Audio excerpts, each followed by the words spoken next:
in the labor ward. So I know what it looks like. I just don't know what it feels like. Only the women can tell that. But then, when things get tough, you need savers, you need a lot of hands to be on deck just to make sure that everything goes on well. And at that very critical point, when we needed things to really go on well, to really move fast, to really push us to where we want to be, we got a wonderful call. It was like an answer to prayer from the country director of the Korean International Cooperation Agency, who volunteered to be a partner of this conference when we needed them the most. Please appreciate Mr. Son Sungil for being a wonderful partner.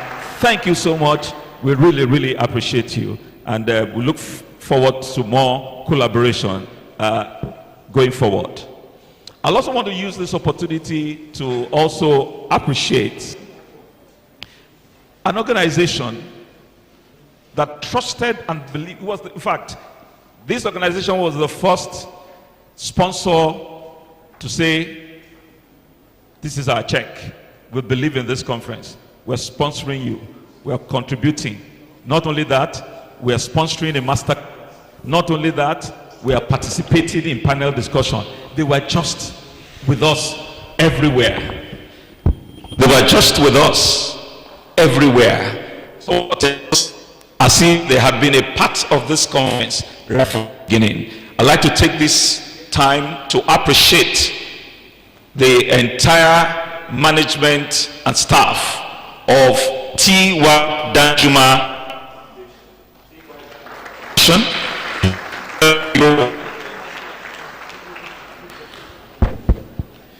Thank you very much, T.Y. Danjuma Foundation. We also want to recognize and appreciate an organization that,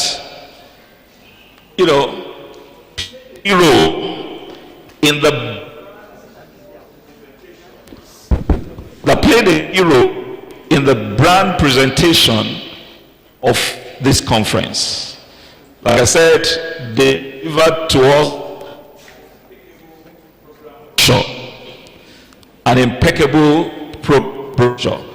I'd like to use this opportunity to appreciate the Christian Blind Mission International. Please give them a big round of applause. Thank you, thank you, thank you.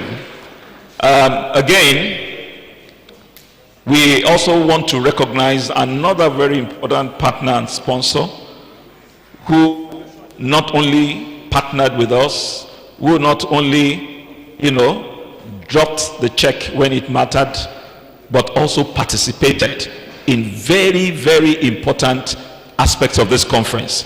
They sponsored the masterclass, they participated in the panel discussions, and were of the enablement of this conference.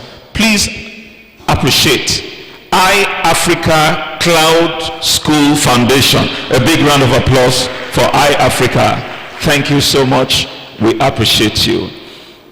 We also want to quickly recognize and appreciate another public sector organization. It looks as if the best of the public sector is in the education sector, because really in the value of education, be it in the public sector or in the private. Another partner and sponsor in this event, the Nigerian Secondary School Commission. Please, a big to the Nigerian Secondary.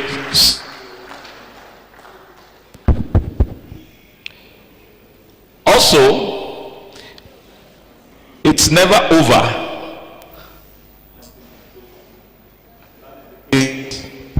That is the case of this I'm about to recognize. They didn't get permission on time. It was late.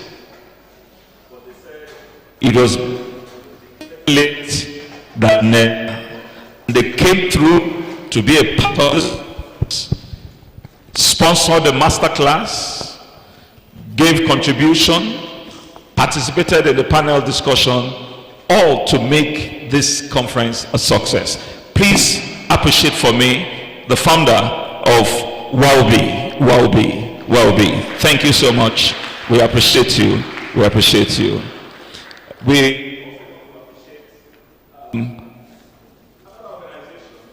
is multifaceted. Everything possible to ensure that we continue to sustain the tempo. That will continue to sustain the tempo of this conference. And when I say they are multifaceted, if you look at the board that contains the logo of some of our sponsors, you will see names like School Media, Exam Paddy, the 9 by 9G. All of those are the baby of one parent known as EduFirst Nigeria Limited. Please celebrate EduFirst. Celebrate EduFirst. They have put in everything into this. We also want to recognize the contribution of GTCO, that's the Guarantee Trust Bank. I'm sure most of you went home with some branded items. You could, some had pens, some had notepads, some have even have a hand fan, you know. So we recognize the contribution and appreciate GTCO. We also want to thank profusely our partners that have been of immense support to this program over the years. They've been with us since, you know, the last 2 years and the last 2 editions of this program, supporting us. Take for me, UNICEF, they have major support. And as I'm about to close my series of appreciation, I also want to make mention a number of organizations, particularly in the public sector, that have endorsed, giving us the much needed endorsement that brings about great credibility to this conference. And without them, we probably may not have gotten the attention of UBEC and some other organizations. But they believed in us right from the inception of this conference 6 years ago. And I'm just going to mention them, and I want you to please give them a round of applause as I mention them, starting with the grandparents of all educational parastatals in Nigeria, the Federal Ministry of Education. Please give them a big round of applause. Thank you so much, Federal Ministry of Education. We also want to appreciate NITDA. Please a big round of applause for NITDA. We want to appreciate TED Fund. Please a big round of applause for TED Fund. And the last but not the least, we want to appreciate the Federal Inland Revenue Service, FIRS, for the wonderful support they have given to us over the years. So, ladies and gentlemen, we have come to an event that has the first part, which is the policy dialogue, and that's what we're going to have. We're going to be talking about very important issues that we need to pay attention to in education. And after that, there's a lot of entertainment, there's a lot of food. I don't know whether you got an RSVP. Most of you must have received an RSVP. Never mind. We have taken it over from the French. This is respondez vous de play. My French is horrible. But in Nigeria, you know, rice and soup, very plenty. Ladies and gentlemen, enjoy the evening and thank you for coming. Thank you very much. Now, I would like to invite the National Coordinator of the Digital Resource Center to formally kickstart and bring to the podium a special guest of honor for the policy dialogue.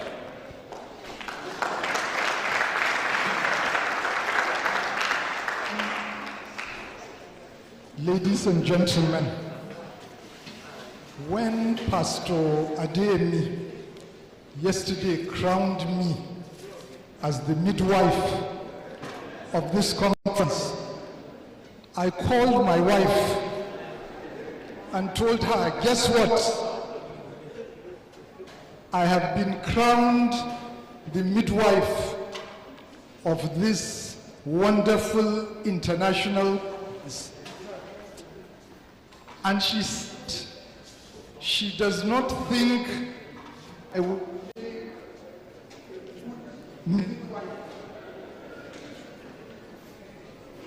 will go back and tell her that not only am I the midwife of this international conference, I am also the one that was requested to invite Executive Secretary. So that's another honor for me and another proof to her that I'm a capable midwife.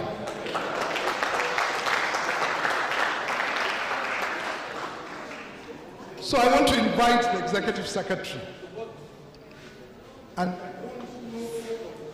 introduce him. I'll do that by stating that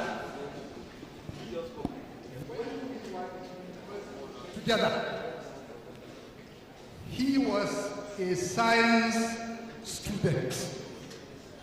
I remember him as a science student. I don't know what happened afterwards. He metamorphosized into a historian. Now, when people ask, why is this ES so passionate about science and technology? Why is he so passionate about EdTech? Why is he so passionate about smart education? Now I have given you the clue. I would like to invite Dr. Hamid Boboy, the Executive Secretary of the Universal Basic Education Commission, to the podium.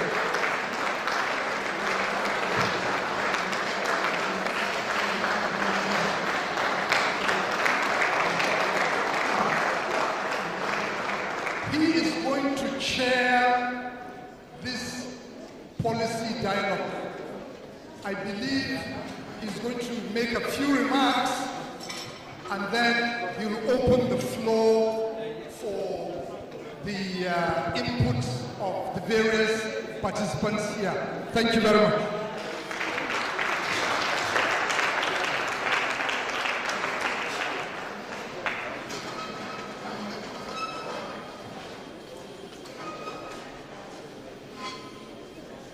The Vice President of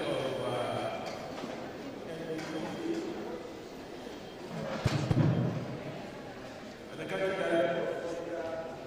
Chairman of EDUFAS, Representative High Commissioner, representative of the Minister of Education, or Ministers of Education from Ghana, and I suppose also from Nigeria, as well as the representative of our Senator and Senator Abibi Abbas, here Abbas, and other distinguished ladies and gentlemen here present. I knew Bashir would be a very precise man who doesn't add anything to what he says. But at the same time, don't believe him. As far as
Nothing more than that. Replacing the typewriter. My professor was very happy when the word processor was created, because he said for the first time he could type, he could abandon the electric typewriter. Moved into this particular isn't it no mode, coming with again the invention of Apple computers. The boxes, those who can remember, I'm not sure how many people can remember the early boxes of Apple. It had one interesting thing, the graphical interface. You don't have to learn the DOS commands that used to be the case during those particular years. You could just click, and it became very popular with students, particularly in the 80s. As we are moving, we started moving into much more complicated machines.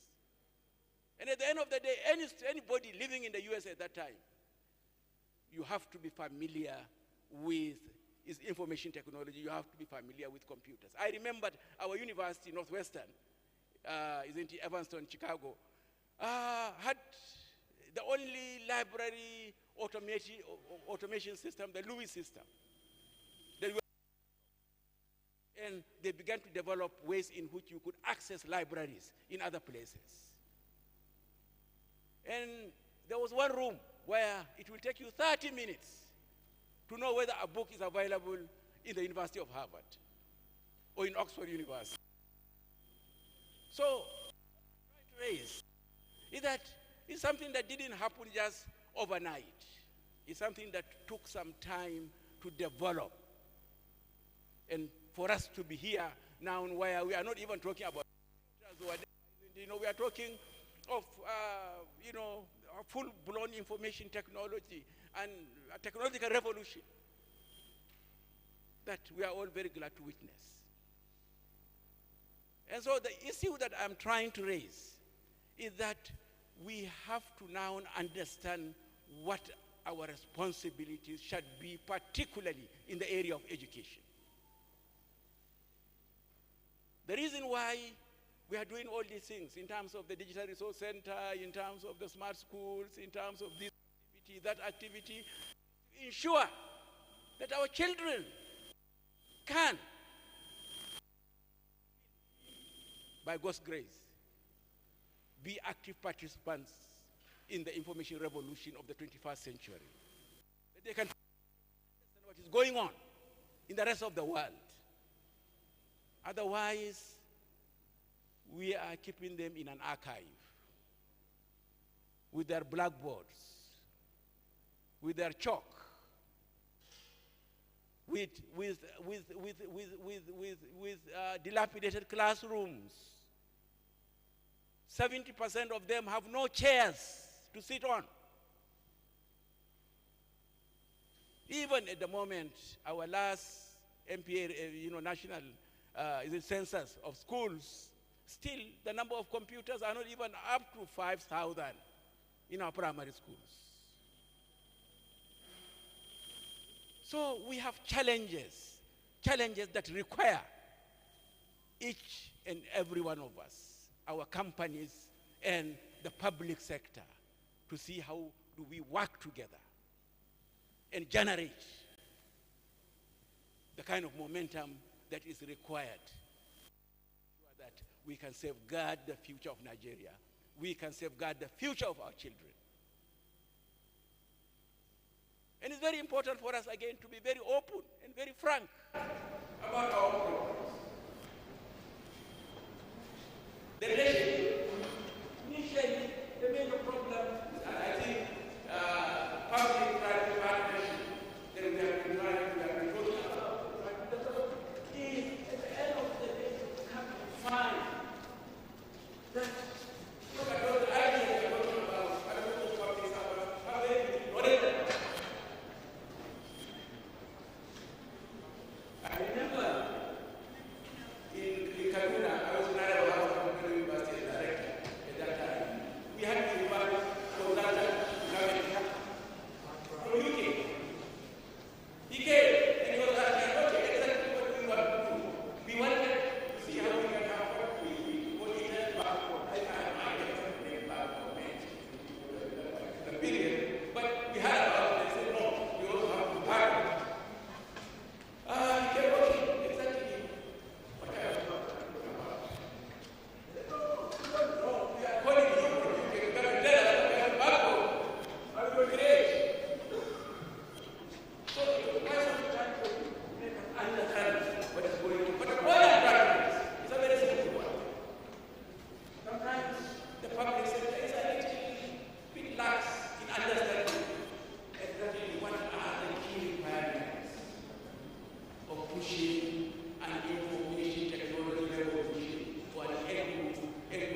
taking any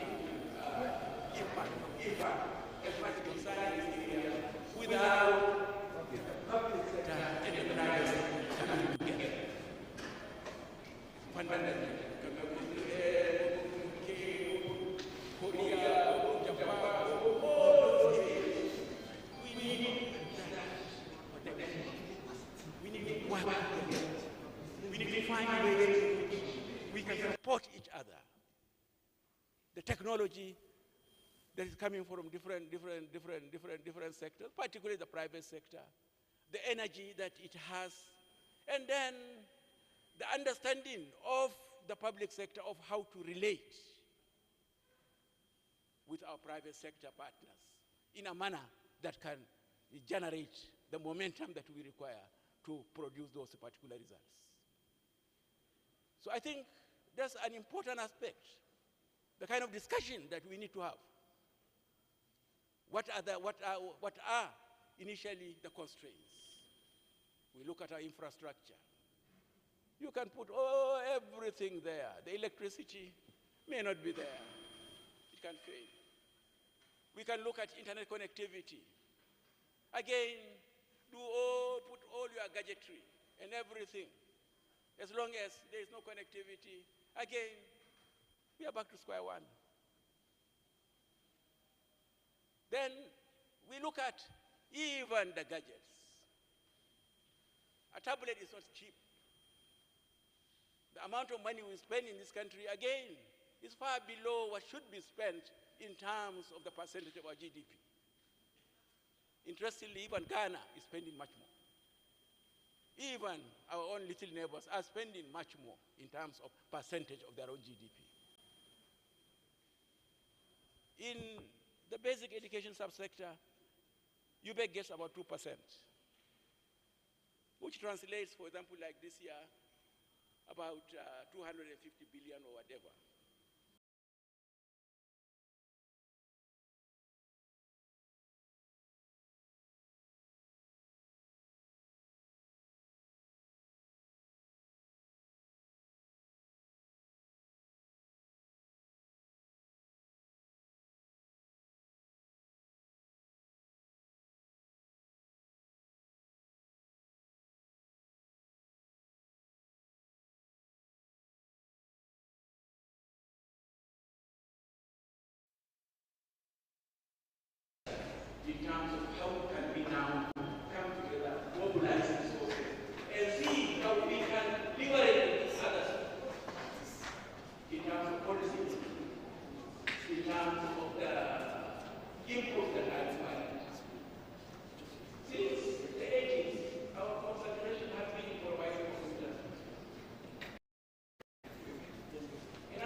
organization. The discussion tonight centers around private-public participation, particularly in developing the infrastructure that will help digitization in the education sector. And I'm sure that we've listened, attentively to the Executive Secretary's, delivery. And it's a dialogue. So we want to make this open for practitioners, both in the public and private sectors, that may want to respond and share thoughts on the issues that the Executive Secretary has raised in this presentation. So if you make a comment, please just raise up your hand. Can I have my usher close by, please, so that we can just put the mic across to you. Okay, we have one right here. Okay. Thank you very much for speaking about education. You can tell that it is coming from your passion about wanting to educate the Nigerian child. I was telling my sister here that about 40, I was told in America,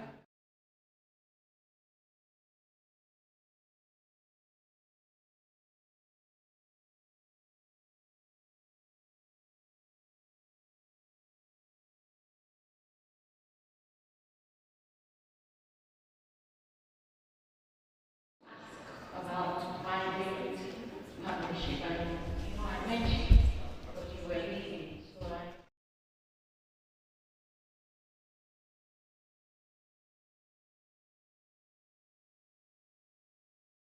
want to have private partnership with private sector players in the edutech space to enhance the quality of basic education, starting from early years. You must know that children learn from home. And so I see a lot of things going on for secondary, for universities, but I don't see anything for the child that is 2 and can't speak. But they learn, and from the age of 6, the child level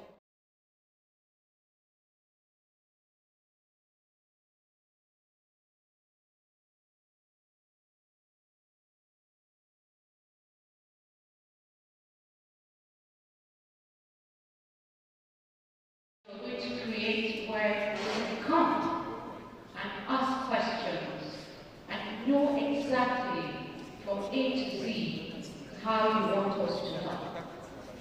As a teacher and as an educator, what plans does you have to train teachers, especially in the places where they don't have any infrastructure or electricity to learn? How do we want to do that? And I'm not saying it has to come from private partnership. And you have to come and dialogue with private partnership to see how this will work. I was telling my sister here, the next most important thing is the policy framework. What is UX policy framework with all the policy makers to collaborate to achieve what you just passionately discussed with us. Thank you. Thank you very much. Yeah, I think the ES has noted down the comments, and I'm sure he will respond to that. I'm going to come to you right away. I'll listen to Mrs. Akinaba looking for which platform, where can we come together? I want to announce.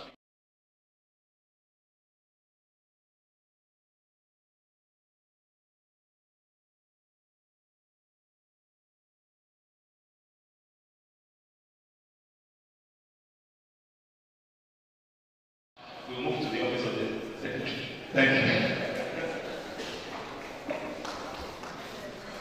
Good evening, everyone. Thank you, Executive Secretary. I am coming from the legislative arm, and I believe that whatever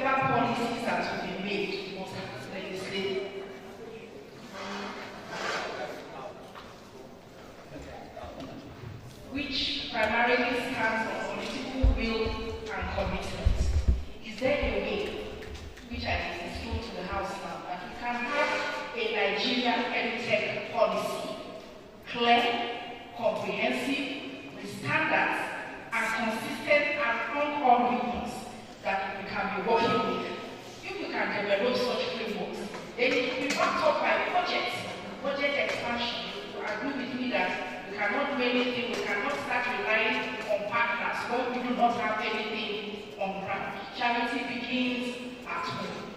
We need to expand budgets to this. So we need that political commitment and will, and a law or a policy that is supported, that even rural areas can be accessible, and other things can be put in place like teachers training, infrastructure, and what have you. So a law that will support what we are looking for. Thank you.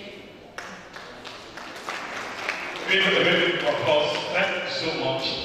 This gives me confidence that the next conference will also support the National Assembly. The National Assembly will provide significant support. I think your points have been noted. We will get response for that. Yes, thank you. I'll suggest just question so that the audience will just get to know it. Good evening, everyone. Thank you very much, sir, for speaking from your heart and permit me to also speak from my heart. I am an educator. I've been working in Nigeria for 41 years, and suddenly COVID hits us, and we find ourselves in a space that we never imagined Nigeria was. And with that, I decided to do something different.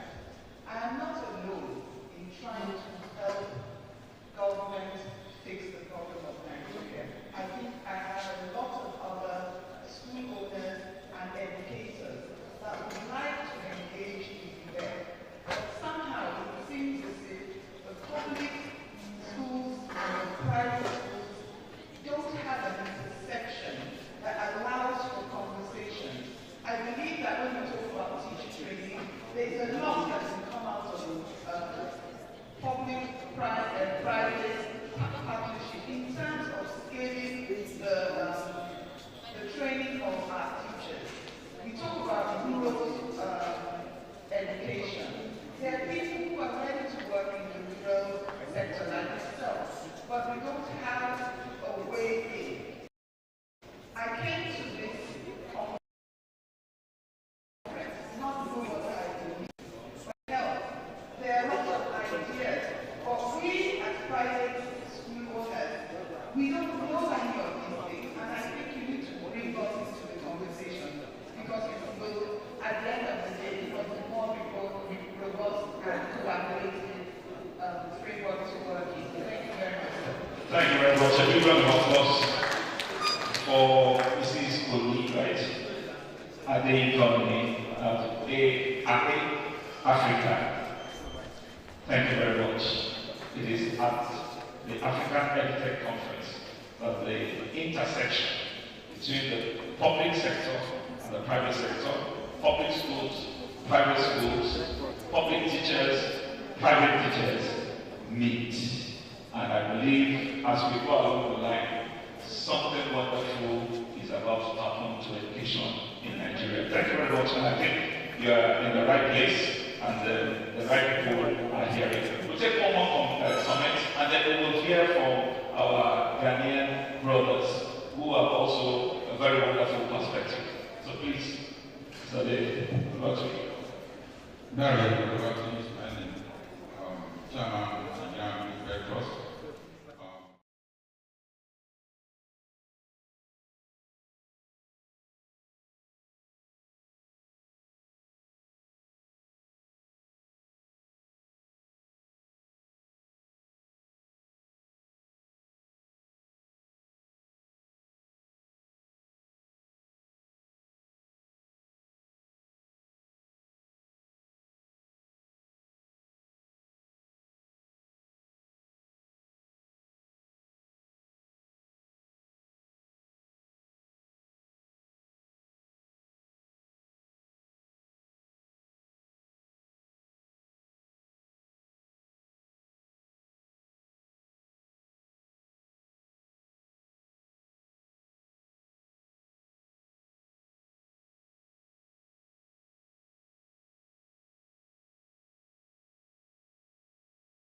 Thank you very much. I'm going to ask Robert from the Ministry of Education in Ghana, one of our directors there, Mr. John, to quickly make his own presentation as well. Thank you. All right. Good evening, ladies and gentlemen. I bring you greetings from the Honorable Minister for Education in Ghana, Honorable Dr. Yawase.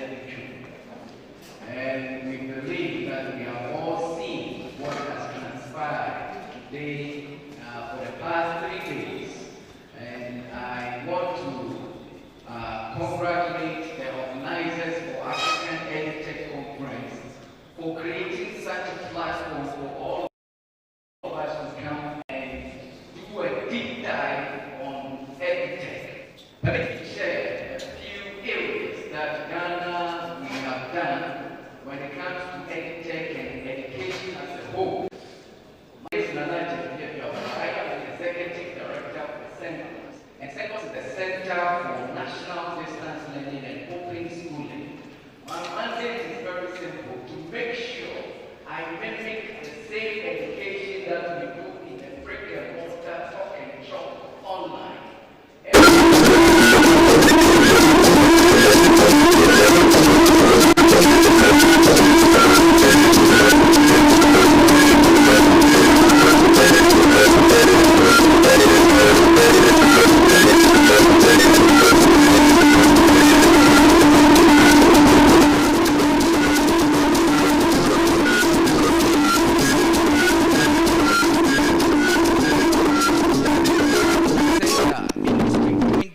Project. There wasn't any strategic coordination. So we did what we call the National Distance Digital Learning Conference in Ghana. And I can tell you that has brought the whole smart school, TVET revolution, and the CEA complementary education revolution in Ghana. You could see that now there's a lot of stakeholders that are coming to play to help us to build EdTech in Ghana. We had 3 days and we learned about our failures and our success, just like you are doing here. But some key pillars always has to be in your policy agenda. One, the policy itself. Who is driving your policy? Who is the policy implementers? What areas are your policy going to cover? What are the incentives you are going to give to the private sector, the telcos? What are they going to get before they can give to the government or to support? First, you need to make sure they see education as a public good. They see education as a public and human development, and this time is EdTech. So once we were able to bring all of them together, guess what? MTN now is doing zero-rated projects in education in Ghana. They are doing a lot of local telephony projects in Ghana for free, because now they know they have to support education, because they have believed education is a human right. So the policy ambit needs to be done well, preceded by research. You need to do thorough assessment to understand the areas. Some of the areas we covered was one, inclusivity when it comes to EdTech. EdTech itself is a strategy. When we say it's a strategy, education was in a traditional setup. If you are moving digital, it's a strategy. So you need to do comprehensive assessment. What are the impacts that will come? So inclusivity, we don't want to leave it out. We look at inclusivity. Also, the governance structure in EdTech, we look at it. In Ghana, we were having problems. When you send anything digital to the schools, you will see the headmasters, the teachers, they don't want to use it. They just box it and keep it under their classrooms and other stuff. Because you consulted with the teachers, you did not consult with the headmasters, so there's governance issue. So we need to also speak to that in our policy. Also, reporting of projects and other stuff should be captured. The other part that I would say to bring it to a close is EdTech leadership. EdTech leadership and government support. If you don't have the buy-in of the government and EdTech leadership, whatever we discuss here will never suffice. We were able to get our president Akufo-Addo to support EdTech in our country. And now we did what we call the Ghana Smart School Project, that every child, irrespective of location, will have a tablet to study for free. And the government is giving everyone a tablet for free because the government is supporting it. So anything we do EdTech is being done well and is being supported. And when we speak about EdTech leadership, you need a transformational leadership, you need to have delegation leadership, you need adaptational leadership and ambidextrous leadership skills. These are the 4 leadership we need to focus in our policy. If we don't, we have a problem. You just have a policy and it will be on the shelf catching dust and nothing will happen. Thank you. Thank you very much. Thank you very much.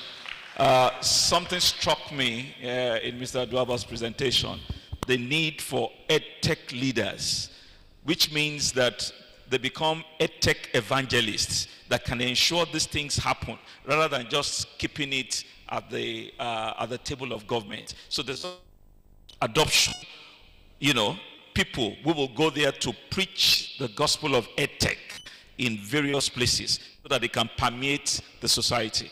Thank you very much. Okay, we'll take Mr. Iron's last comment before I come back to the Executive Secretary. Thank you. Thank you, sir. And it's been really interesting listening to the debate and so many great contributions.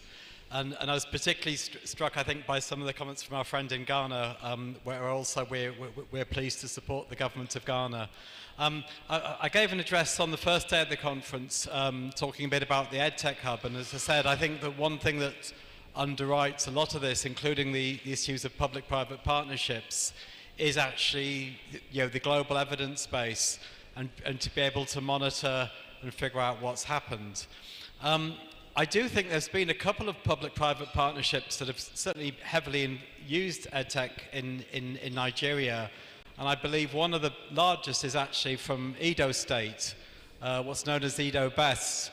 My understanding is that I think next week there's going to be a dissemination event of the Edo Best work, which I think involved one of the biggest private sector players, New Globe, who I know have been active in other states. So I would encourage both friends from the government, from UBEC and from interested parties to find out more.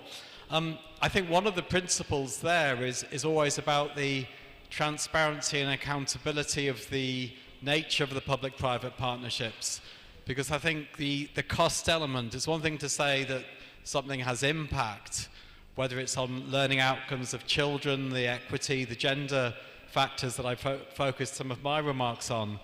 But I think the cost equity and cost effectiveness is something that we can't shy away from.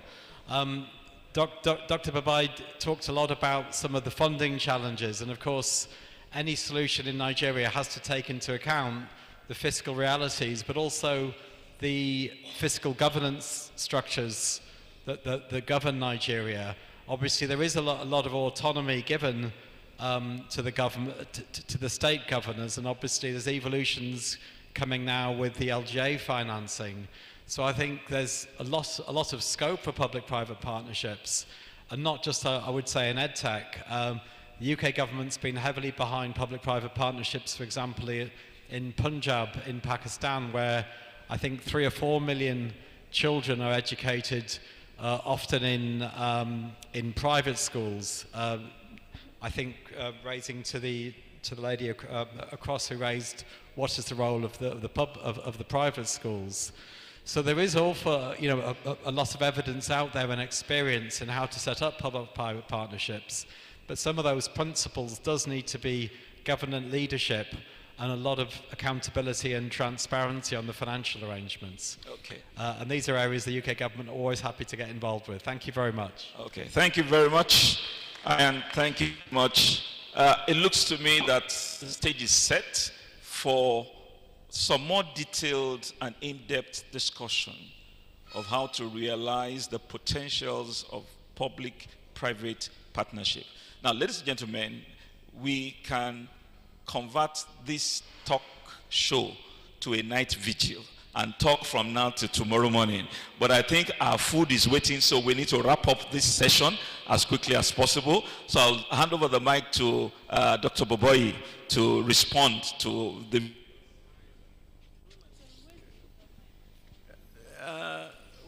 Well, maybe let me go back to where I came from.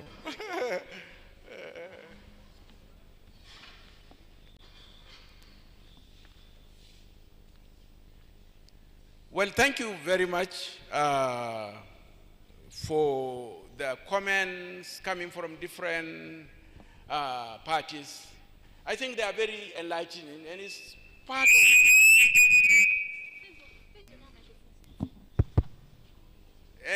of, I think, the function of EduTech, bringing people from different parts. We hope from different, not only different parts of the world, but different parts of the country. First and foremost, I think I need to thank those who have made these comments, particularly the issues of policy framework, about teacher training, about the linkages between how do I put it, the private sector and the public schools, about the legislative arm and its own responsibilities. I think these are very vital issues that we need to look at and see how do we address, and as well as our brother from Ghana. I mentioned earlier that Ghana is spending more of its GDP than Nigeria. You know, we hope perhaps maybe in the next EduTech, or at least 2 edutechs coming, will come and say, yes, we have been able to catch up with Ghana on that particular aspect. Isn't it? We are also spending, isn't it, the same amount. But frankly, we are not up to Ghana's percentage in terms of GDP. Of course, we always also say, when we are discussing these issues, that Nigeria also is a much bigger country. The number of children we have in the basic education subsector, that is nursery, primary, and junior secondary, at the moment is about 46 million. It's 46 million. If you go to senior secondary school, of course, you are hitting, you are going into the 50s. So the numbers that Nigeria have is also a huge number. In the basic education subsector alone, we have 1.6 million teachers in the public schools. Don't talk about private schools. So our teacher workforce, if you add the private and the public, may be trying to hit 3 million. So the figures, and that's perhaps part of the problems with Nigeria. It has to generate the revenue to make sure that it could take care of this population. We have noted the comments. I think sometimes one may not need to respond to each and every comment, because it's an eye-opener to see where people have concerns about partnerships. How does the private sector come together with the public sector to ensure that we can deliver education? We can educate our kids. They can get a very good experience going through our school system. Unfortunately, we have challenges, major challenges, that are there. And it's very important for us to now get together, isn't it? The private sector as an entity. Even, I think, Awesome is the director of our social mobilization, who is sitting there in green. We had a series of meetings with the private sector education group in Lagos. It brings in the various organizations to come and discuss how can the private sector help in sustaining quality education in Nigeria. I've done quite a lot. At the same time, private schools have also been partners, where we discuss areas in which they could contribute in the area of teacher development. They could contribute in a lot of other areas, that could help the public sector to thrive. And it's very important, again, have this particular synergy. Unfortunately, you know that the public sector is a little, I don't know what to call it, a little stiff, before it goes out of its way to invite people to come about this, about that, takes a bit of time. But as we are having these kinds of fora, I think I'm very glad, I'm very hopeful that we will get there. We spend a lot of money on all those various. Special education is really special in our own. 2% of what we receive goes to special education. And much of it, again, is going to support private organizations, because much of the activity in that particular sector is largely done by private providers, not by the public. We are expanding our own base, making sure that things could be done right. Looking at assistive technologies that are there that can help. Some of them are even difficult to obtain in Nigeria. You have to travel outside to get them. So I think there are areas that we can come together with the private sector, areas that we can discuss, areas that maybe again we can explore. And I believe that as was said earlier, it's the beginning, because it's a forum where we can sit and strategize. What can we do? How can we do it better? And which other people can we involve to ensure that we can realize these particular goals? The legislative aspect, again, is very important, madam. We are at the moment at the National Assembly trying to amend the UBEC Act of 2004. It has not been touched. The distribution has not been touched. So the time has come where we should now look at this law, look at this act and say, how do we really, I don't know whether it's maybe more an amendment now, isn't it? Really give it a real facelift, isn't it? For it to be functional in the current day and age. It has gone through second reading in the House. It's going, I think, also through the second reading in the Senate. And the hope is that very soon, we'll call for public hearing, where people would give their own views, the direction that we need to move. I don't want to go into the details, but I think it's something that when the time comes, is good to make sure that those people who are in this room would be able to participate in the process, so that we'd get the kind of law that is responsive and can take care of the future of our own children in that particular regard. Policies, consistency of policies and others, again, is part of our problem. There is no policy that we don't have on the shelf.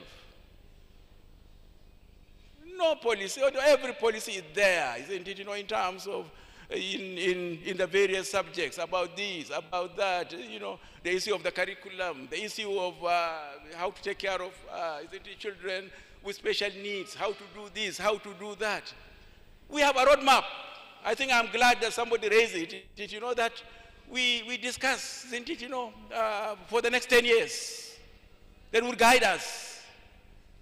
I'm not sure whether when we were doing it, we really invited the private sector to also, participate, but again, it's something that is open, where people can make suggestions of how to update our documentation.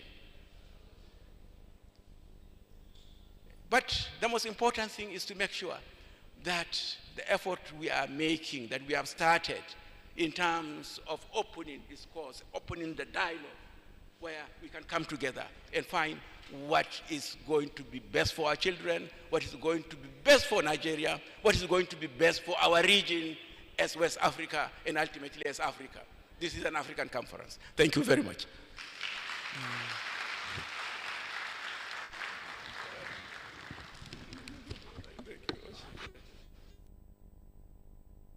Big round of applause. Big round of applause for Dr. Baboy. So, ladies and gentlemen, we will continue the policy dialogue in 2025, God willing, when the next or the 7th edition of the African Edutech Conference. I don't know where that is going to happen, for that to happen. So I just want to leave us with some key nuggets, looking at all the contributions that have been made in this dialogue.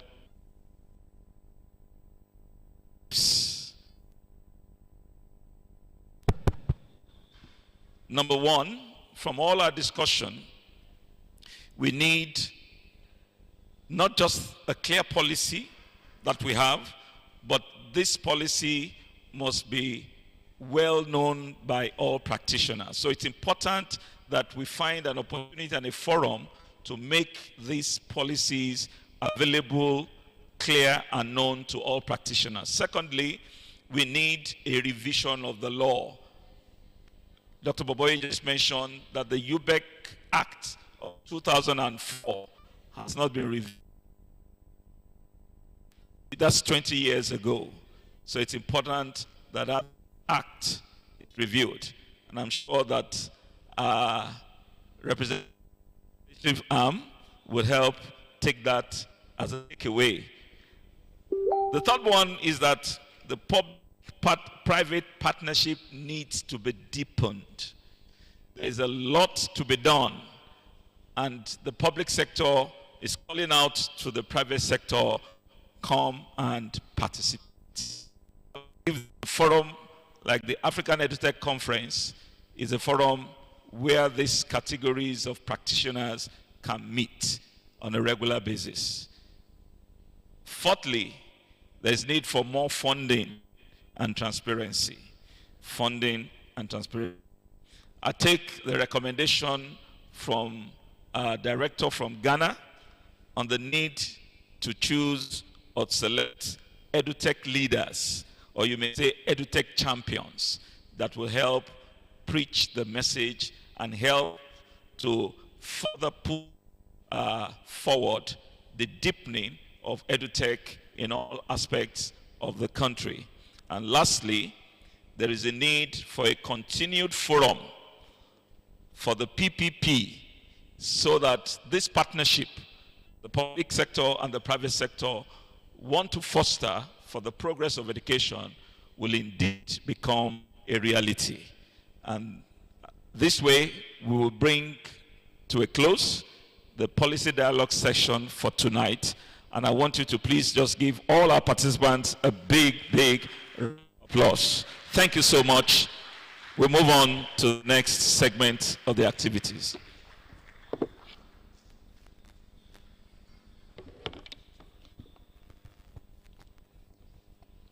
Thank you very much. Okay, ladies and gentlemen, we just had a powerful conversation. And one interesting and powerful thing about the African Edutech Conference 24 is that this is not just a gathering of people that want to just come, deliberate, and talk. I mean, we have educators here, we have innovators here, we have policy makers here, and we have people that can make everything that we've discussed for the past 3 days come to effect. Right. Please, a round of applause for yourselves for participating.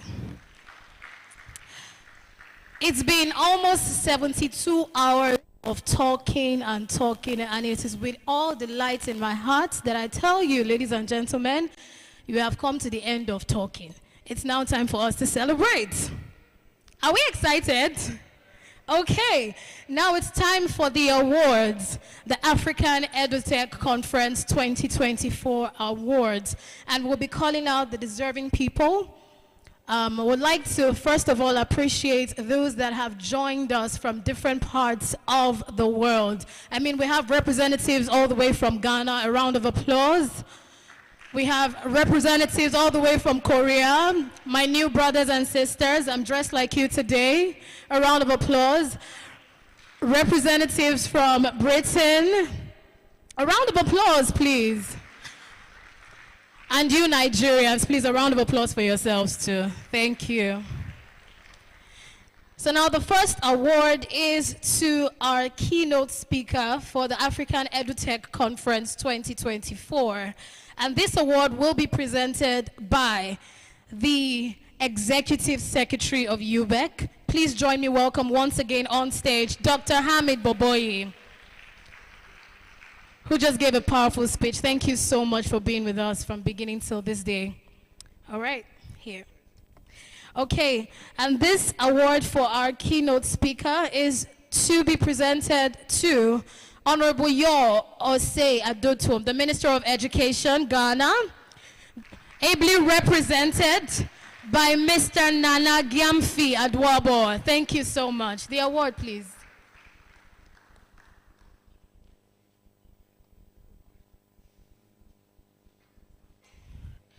Mr. Nana did not just attend this conference, he was fully in participation. Thank you so much. Present it to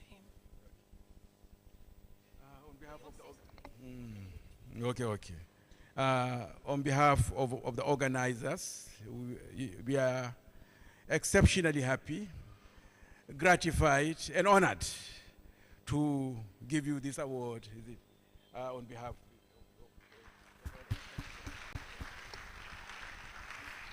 You want to say anything? Just very short. All right. Okay, on behalf of the Honorable Minister for Ghana Education, we are grateful for this prestigious award in our neighborhood country, Nigeria. We are grateful. Thank you all. So you're still here? I'm sorry.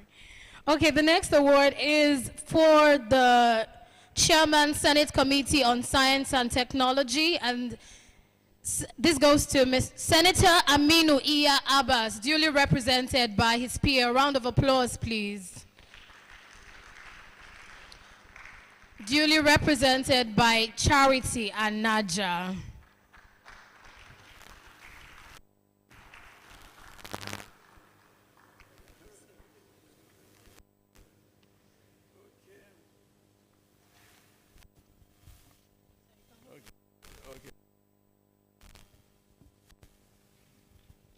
Madam, on behalf of the organizers of the African Edutech Conference, it's an honor to present this award to our Senator Aminu Iya Abbas for onward transmission. Thank you.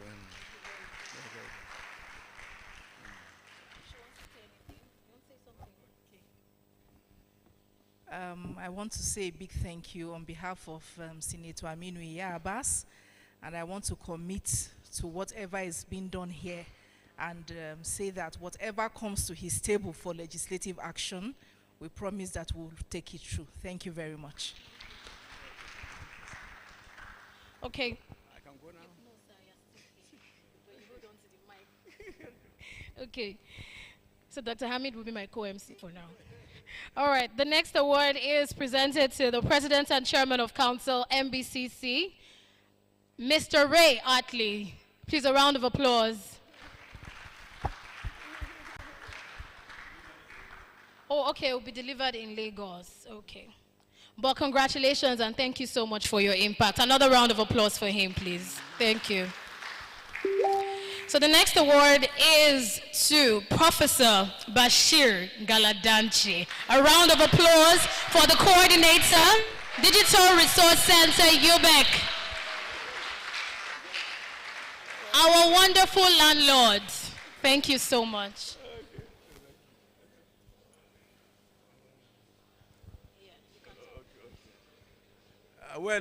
Professor Bashir, I think it's an honor for me to stand here with you and present this award. Not only for the contribution you have done to this particular conference, but for igniting our interest in education technology in Nigeria, and for taking care of the Digital Resource Center that has brought us all together in this wonderful place to perform this wonderful job. Thank you. Executive Secretary, sir, this appears to be a triple award. An award from the organizers and also an award from UBEC. Thank you very much. Congratulations, Professor. Now the next award goes to Mr. Sun Sungil, the country director of KOICA. A round of applause. Well, I would like to specially thank you for doing me the honor of reciting your Korean anthem. Please, another round of applause for him. Thank you. Mr. Song Sungil, first and foremost, I think we need to express again our appreciation for supporting this conference, for supporting UPEC and all the partners who have been here, and for being there for us. You came in as a partner to our digital transformation process. You brought people from Korea, you took our people to Korea, brought them back safely, soundly, well educated in digital pedagogies that has moved Korea forward. So on behalf of the organizers of the African Edutech Conference, we present this award to you. Okay. Well, thank you so much. It's an honor to receive this appreciation presentation. And talking about the public-private partnership, well, when I met first the Deputy President of MBCC, Dr. Shea, sorry, Vice President of MBCC, Dr. Shea, I said the engagement this time from KOICA is not going to be the last. This is my hope, and this is my my promise to myself that we'll see next year, and we'll see furthermore going forward. Thank you so much. Thank you very much. Thank you very much, sir. All right, the next award goes to the CEO, EduFirst Nigeria Limited, one of our organizers of the African Edutech Conference 2024, and for the past 5 years. Please make welcome Dr. Moses Imayi.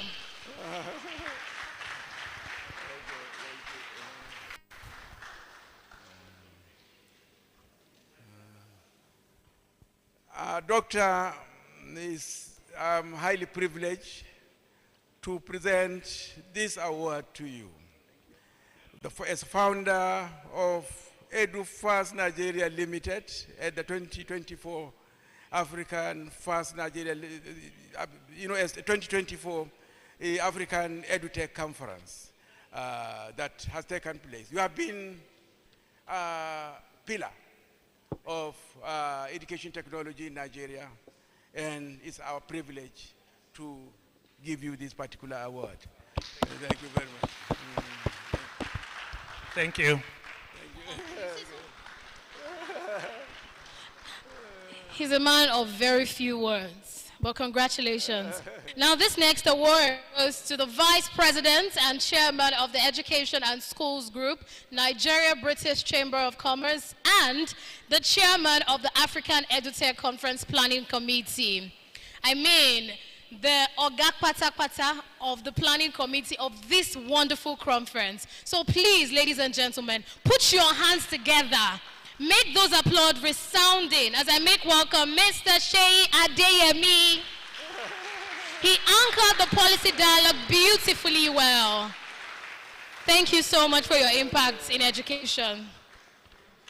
Well, it's difficult for me to come and stand before the moderator and then to present an award to him, isn't it, But I think I've been saddled with this particular job and graciously accept to present this award to you, for your wonderful contribution in this particular exercise. Thank you. Thank you. Well, thank you very much. It's a great honor. We really, really appreciate you. Thank you. Thank you.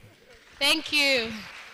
Thank you so much, Dr. Hamid, for being a wonderful co-MC. Please, a round of applause for Dr. Hamid as he makes his way back to his seat.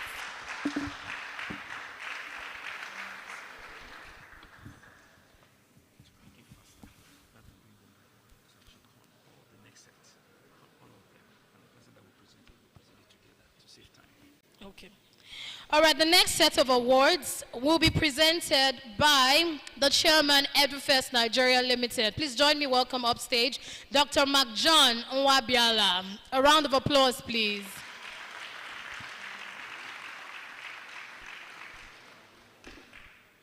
Thank you. All right.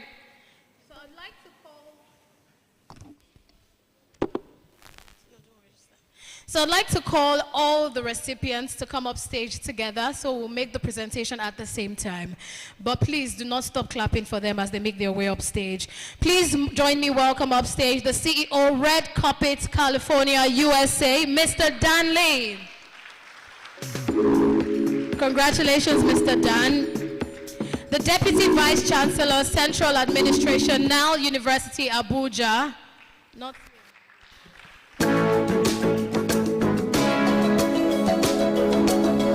this person is here.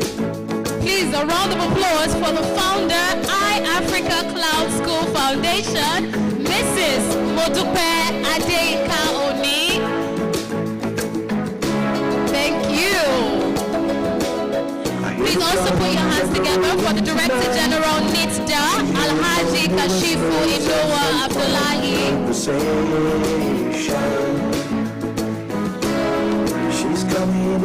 Please join me, welcome the founder, Tokwe Dare Foundation, Mr. Tokwe Dare. A round of applause. We'd also like to bring up stage for his award the National Coordinator, Nigeria Learning Passports, UNICEF Nigeria, Mr. Jutaro Sakamoto, represented by Dr. Harold Ojime. Applause. Is Dr. Harold here?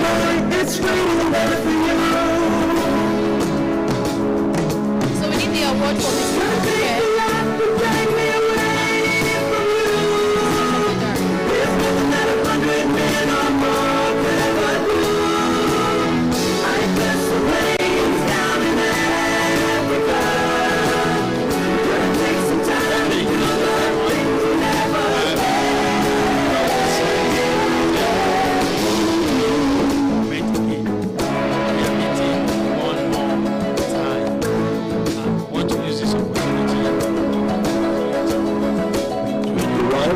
Cry out in the night as they go restless, longing for some solitary company.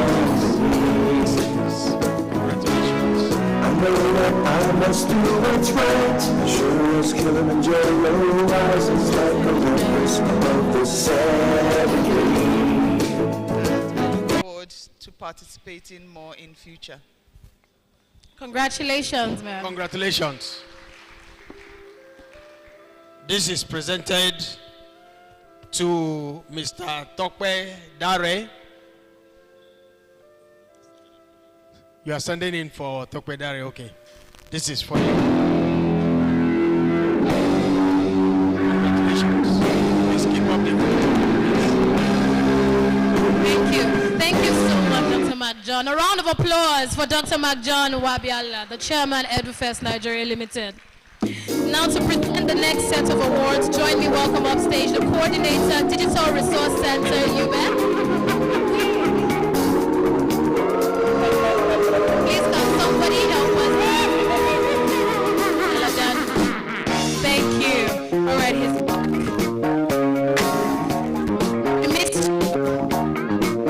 we missed you. All right, please join me, welcome upstage Professor Bashir Galadanchi, coordinator, Digital Resource Center, you back. I like the noise.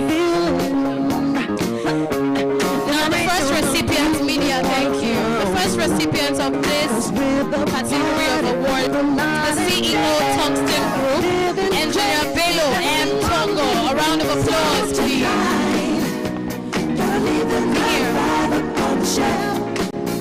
Just enjoy yourself. The next recipient, the Department of History and Strategic Studies, University of Lagos, Professor David Aworowo. Is he here? Wow, congratulations to him. Is he here? Please a round of applause for him. He's here.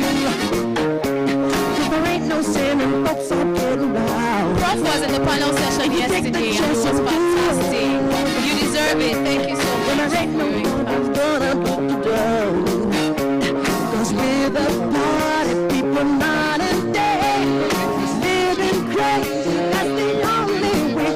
So tonight, don't leave the nightlife on the shelves and just enjoy yourself.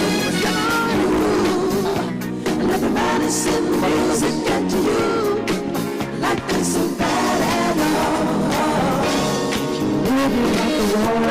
Thank you.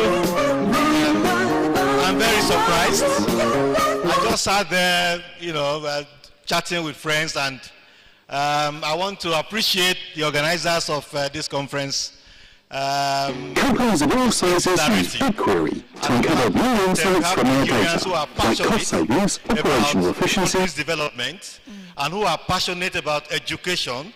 Education development is the best investment we can make. That means the future is bright for the country. I also want to thank Professor. It is rare for me to find someone who calls my surname correctly.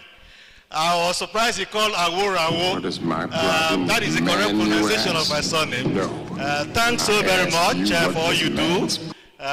We are very grateful to you, and we appreciate. I also want to thank all the organizers. Thanks so very much. Thank you. Please take a picture with your awards. The next recipients, ladies and gentlemen, join me, welcome up stage the CEO, T.Y. Danjuma Foundation, represented Mr. Jima Forge. A round of applause.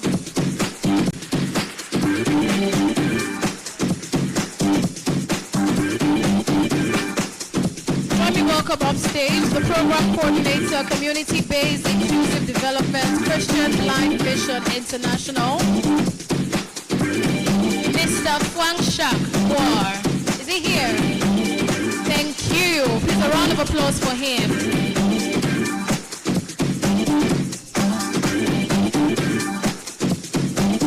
Thank you for your amazing contribution. They made our brochures. Aren't the brochures beautiful? Please another round of applause. Thank you. On behalf of the organizers, I would like to make this presentation. One shot one. His contribution as one of the speakers in this wonderful 2020.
Schools Group, Nigeria-British Chamber of Commerce.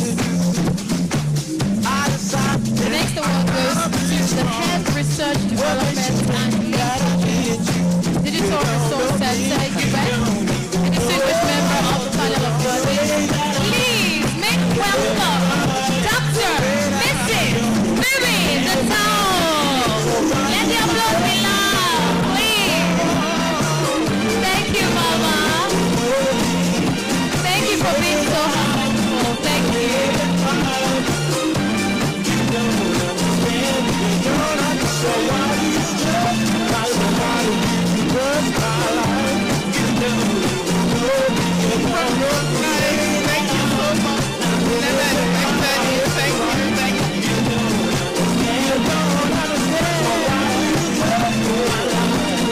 Now this next award is for the Director General of Nigeria-British Chamber of Commerce, represented by African Partnership Adelphi.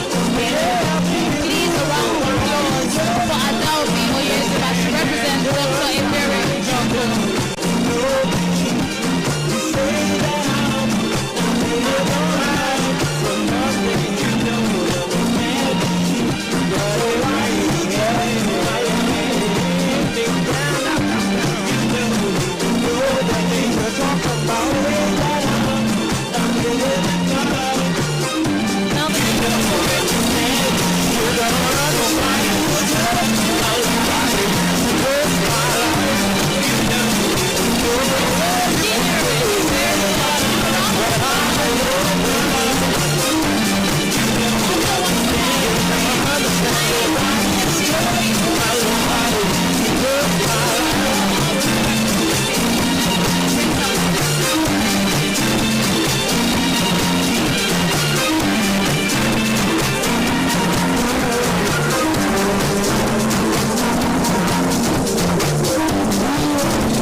National 6 Response Coordination Center, National Headquarters. Please a round of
situated in Nigerian Security and Civil Defense called Soka Abuja, what we called the command and control. And that is where we escalate threats to education in Nigeria. And I humbly invite each and every one of us here to come over and take a look at what we have. Because we need this business like to achieve over 500% return. And from rivers and everywhere, I promise, with the permission of my Commandant General, that our schools will be safer than before. Thank you and God bless you. Thank you, sir.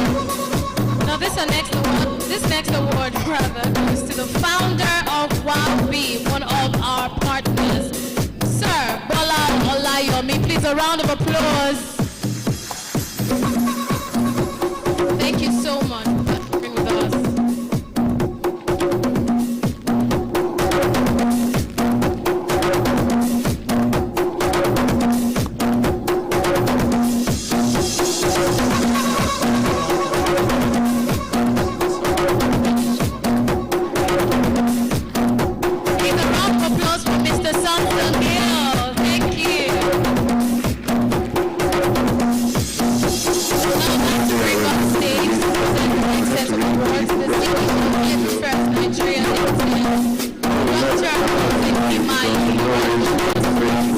So he will be presenting certificates to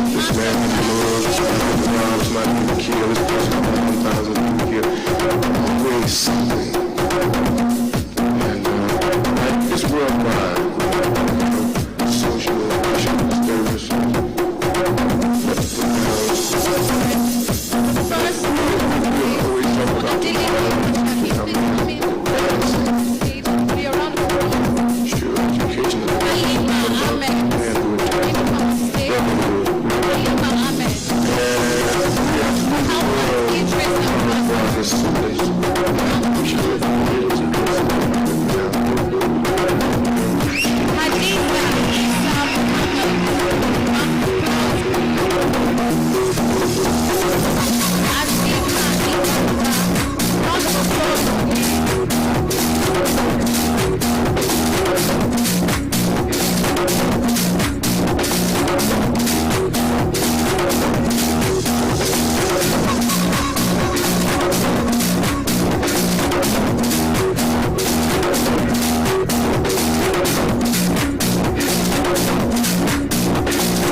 It was fantastic. They came with awards. So now we're presenting the awards to winners. And to present these awards, please join me welcome upstage Dr. Hamid Koboyi, the Executive Secretary elect.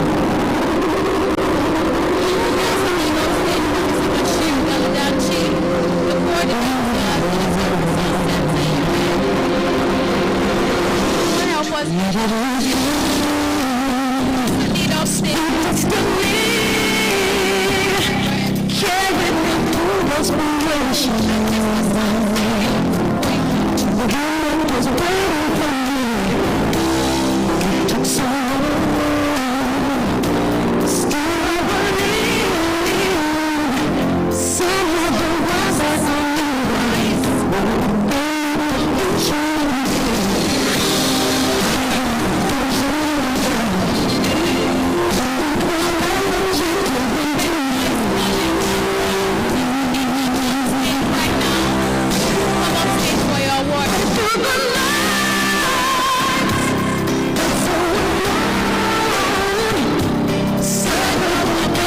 College Apo. Please, we need to make space.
Stand up. Nigeria, I would like to say a very big thank you to the organizer of this program for giving our boys the opportunity to showcase. Thank you. Engage them, they will engage us. Thank you very much. Thank you. Congratulations once again. And for the EdTech Startup pitch, the winner is none other than Code 14 Lab. A round of applause for Code 14 Lab.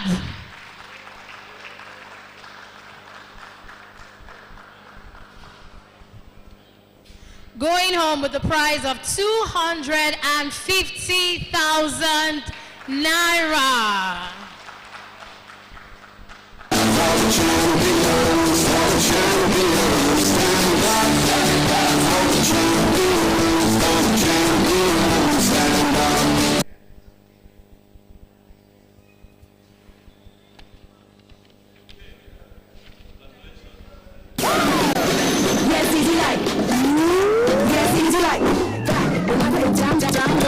You want to say something? Fantastic.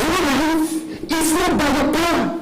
Others were robbing and managed to escape. You think that is your victory? So, I just wanted to contribute. You need number one knee back. You're celebrating. So, you said something really no one picked on that.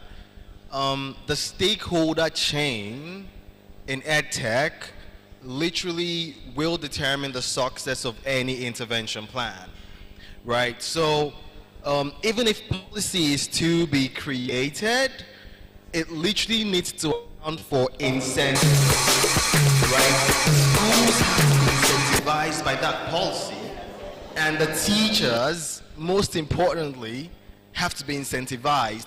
And these people want different things, right? So whatever been done, it needs to account for what are the teachers thinking about around EdTech, what would motivate them to want to be trained to deliver EdTech, and then why would the school want to go through the stress to put together the infrastructure to deliver EdTech. So I feel like that's really important, and like, you know, I really, you know, like identify with like your comments on that. Thank you. Thank you so much. Thank you so much. We bring to a wrap the awards. Ladies and gentlemen, a round of applause for all the awardees. Very deserving. So now it is dinner time, and the ushers are going to help us.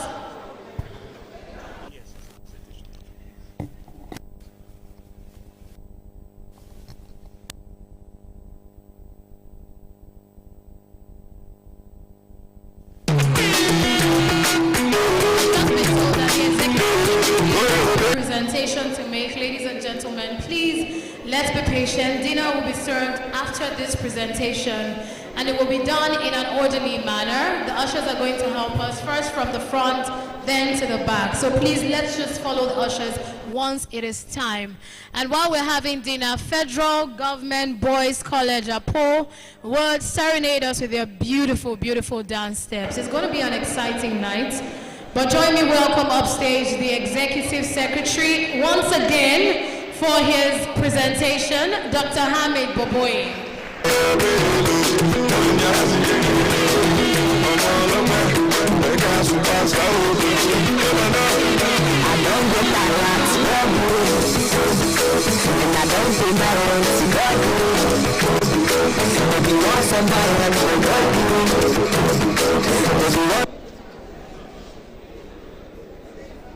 Ladies and gentlemen, the Executive Secretary of UBEC, Dr. Hamid Boboyi, wants to present a very important document to the two major organizations that co-hosted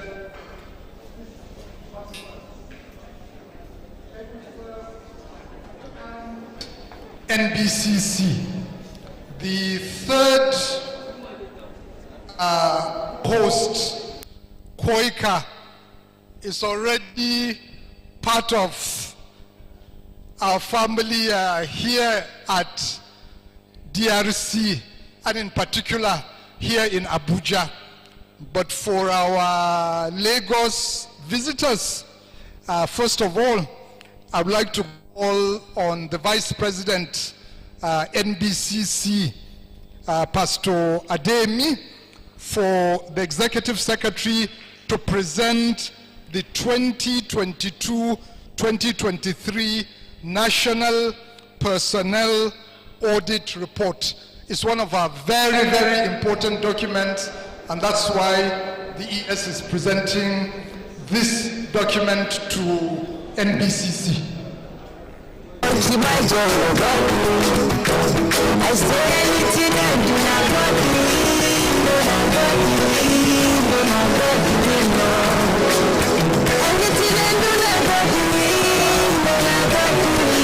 Bashir Galadanchi, it's an honor to present a document that thousands of people had labored to produce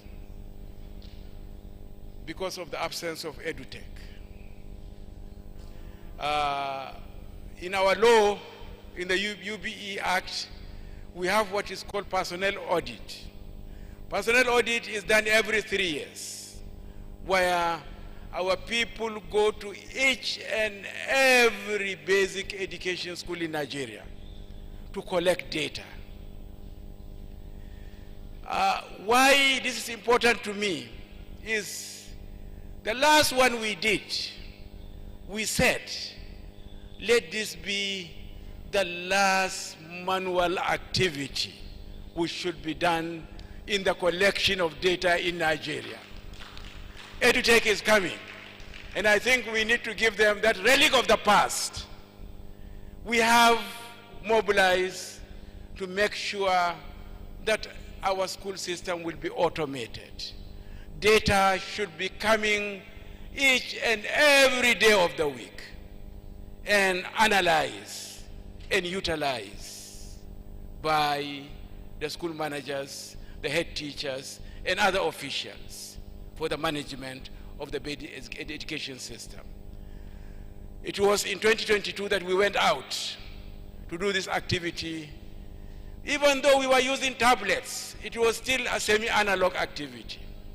And it's an honor to give you the, hopefully the last of our documents as an evidence, isn't it, of those statistics that we have in terms of the figures, enrollment, every other aspect of data you want on basic education in Nigeria. It's a book. So I hope it will be to the organization. But I hope also it's an encouragement for us that in 2025 or 26, we'll not need this exercise. It will be on our side on a daily basis that people can come and see. So thank you very much. Thank you. Thank you. Okay. So on behalf of NBCC, I receive this with thanks. Thank you very much. I now want to call on the founder and CEO of EduFirst to collect this document on behalf of EduFirst. So, Madam, as I said earlier, this is the 20 personnel audit of Nigeria's schools. And we hope it will be useful to the organization and in planning. But as I said, we hope also this will be the last analog copy that we will give. Others would be found subsequently, whatever data you need. Website. We still have it. We got it not through electronic means. We got it through walking to every school in Nigerian Federation to produce it. It's a good relic, isn't it? You know, of and an indicator of the future of Nigeria's education. Thank you very much. Thank you very much. We look forward to collaborating with you to helping you transit from analog to digital. As a business enterprise, we're strong in digitalization processes. Thank you. Should I check what the MC?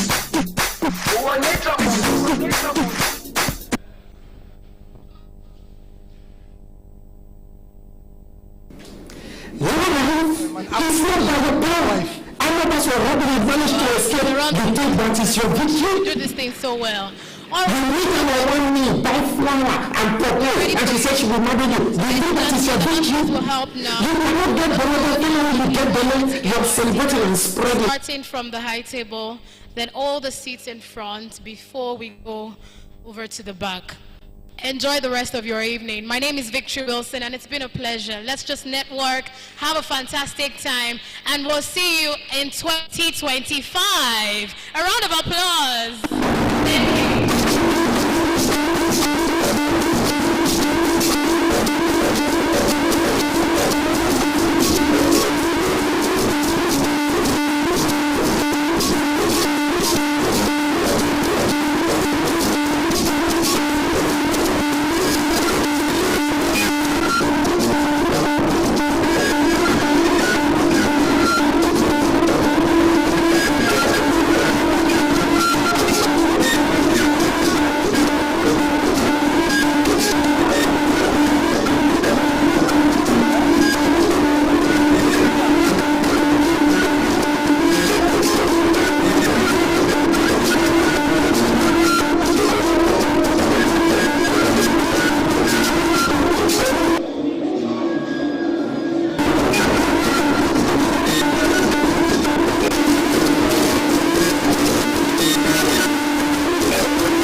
Bago abola wele am kugbe fuko afu yeke nyuongo nyureke onyola manam lehumko iwe ipejim na time kugbe fuka mugbe ke kaka wele oleka alelinte support nyamwe aduka ndongola be kamwe yejula nganyele ye sy dresser ipamka dukrowa efinye kimiye ama use mka use bagwini gamla gwini ye mka hokoro efa ka yang ham dumla belong ngem ka yang bu ngene kaka lelele koro efa ka yang ham dumla belong ngem ka yang bu ngene kaka lelele isi bien no boho chadi nyole ke ho kamwe ka ruongo lem kadi ja boho baleleli.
www.djshowski.com.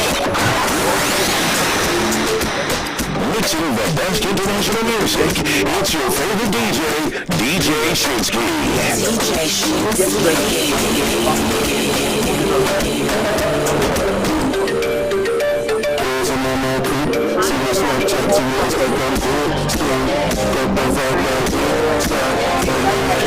This dream becomes a reality. Our app is designed to empower learners of all ages and backgrounds to unlock their full potential and achieve their academic goals. We offer a diverse range of subjects to cater to your interests and needs. From math to science, languages to art, you name it, we got you covered. The user-friendly interface ensures a seamless and intuitive experience. Navigating through a vast library of subjects is a breeze. Learning should be exciting, engaging, and interactive. That's why we've incorporated cutting-edge technology into Exampadi's app. Immerse yourself in captivating videos and interactive simulations that transform study into an adventure. Exampadi is not your average e-learning app. We've gone above and beyond to make learning accessible to everyone, regardless of their budget or language. That's right. Exampadi's content has been translated into 5 different languages, ensuring a seamless learning experience for every student. We understand that every learner is unique, and that is why we encourage personalized learning, where you set goals, track your achievements, and witness your growth in real time. By joining our vibrant learning community, you can collaborate and share ideas. Together, we foster a supportive environment that encourages growth and exploration. We believe that learning should be accessible to all. That's why Exampadi is available on multiple devices, allowing you to learn at your own pace, wherever you are, whether on a smartphone, tablet, or computer. Your educational journey is just a part of it. Affordability is just as important to us as accessibility. That is why Exampadi offers budget-friendly solutions for students of all backgrounds with our subscription, as well as Exampadi educational tablets to provide high-quality e-learning experience. This marks the beginning of a new era in education. Let's embrace the limitless possibilities Exampadi offers. So, join us on this exciting adventure and embrace your true potential with Exampadi. With Exampadi.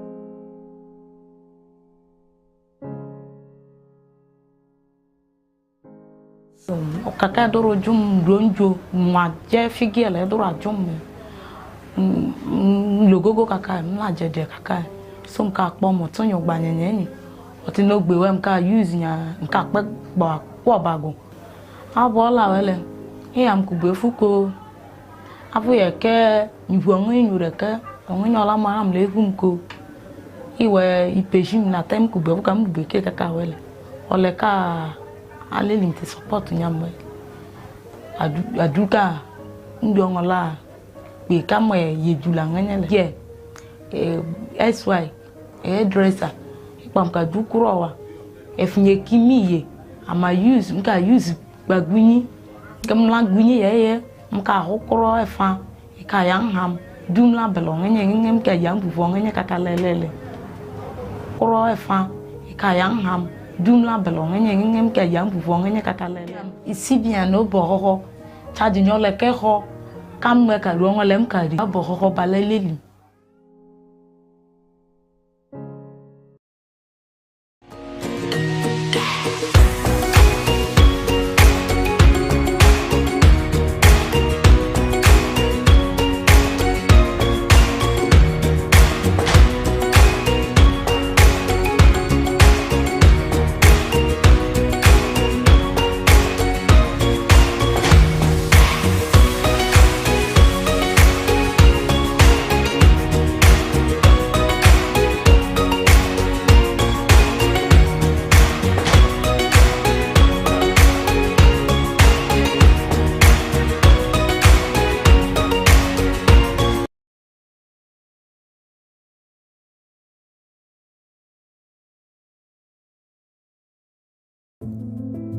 Ni ce mai suna Deborah Elegu, ina cikin kungiyar VSLM, wato kungiyar Oneshi Group daga Obi.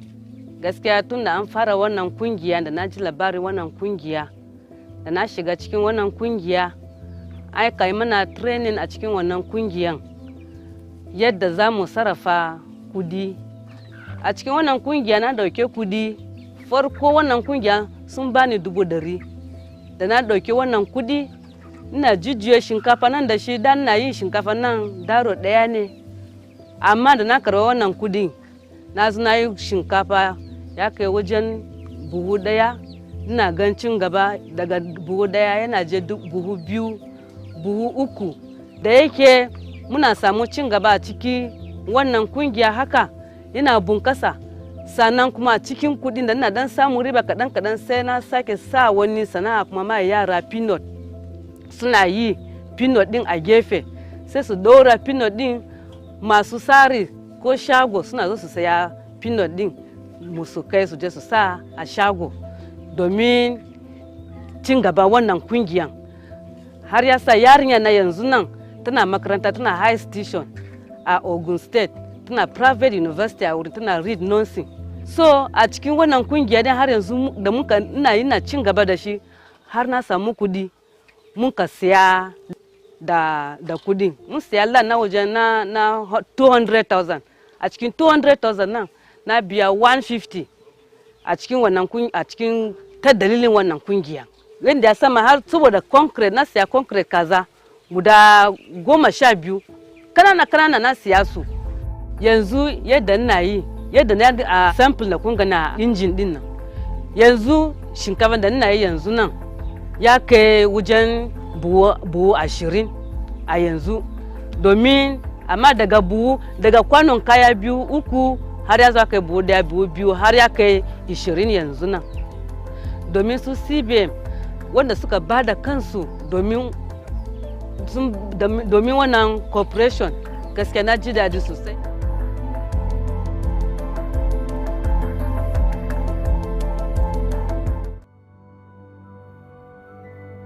As a young officer in command of a company of soldiers, we found ourselves sleeping in tents in harsh conditions. Soon after, I awoke with swollen eyes and itching all over my body.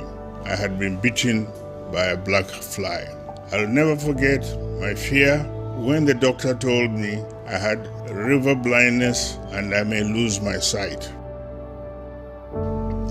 After this, I was convinced I must do whatever I could to alleviate the diseases of neglected people.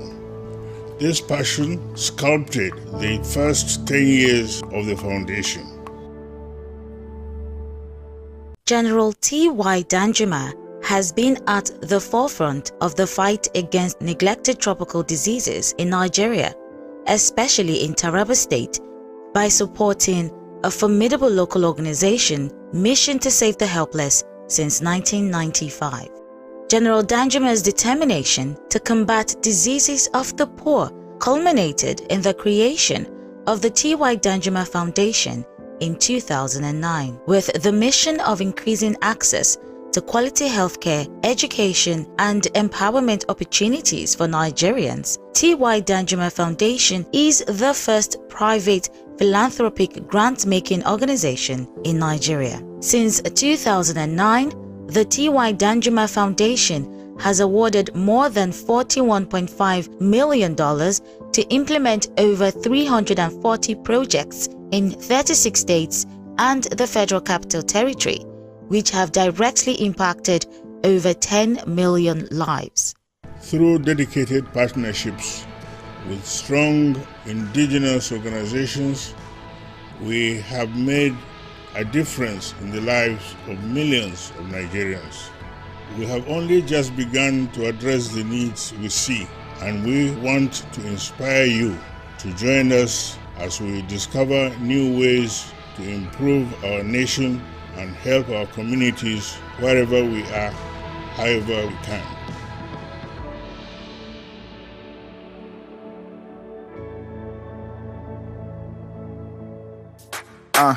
Bad guys. Trendybeats.com. Soft work. I been a beat, you will know when we handle it. They say we the show gun, it's a damn habit. We no struggle to collect best status. First class, so we who collect extra shit. Give ladies ecstasy with our hex parties. We call it shots, but them know they get service. When we come out London, we go check Paris. I dey smell envy, I detect malice. I don't care lifestyle, you go feel lavish. Foreign girls in my house, I dey learn Spanish. And the French girl tell me, show my peg Gladys. I dey scope on my let some bread vanish. But no be strain on my pocket, cause we less famished. Ladies love make men, and we established. Then they come find us like we herbalist. Yeah, we chop our bobo if it's well garnished. We came through in that Mercedes. Mama, look at how we made it. Hey, a little look on some ladies. Yeah, we they turn up on the daily. We came through in that Mercedes. Hey, mama, look at how we made it. A little look on some ladies. Yeah, we they turn up on the daily. It's how I walk up. Yeah, soft walk. Yeah, it's how I walk up. Yeah, soft walk.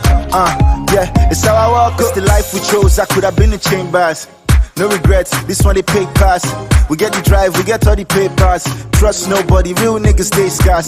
This my party, why you want to get crash? You the copycatter, you don't they claim rise. Cause you know say that one are the main cash. You be army robber, your people they size. Riches and manners, cash and etiquette. Mature money, and I ain't even 30 yet. I know your face, but I can't remember where we met. Now just courage, the power where the henny get. Stories that touch from a real life angle. This one's for the nights, I burn the midnight candle. In the law school, so I could be called Tuba. Now I'm a rap star, mommy I'm popular. We came through in that Mercedes. Mama look at how we made it. Hey, a little look on some ladies. Yeah, we they turn up on the daily. We came through in that Mercedes. Hey, mama look at how we made it. A little look on some ladies. Yeah, we they turn up on the daily. It's how I walk up.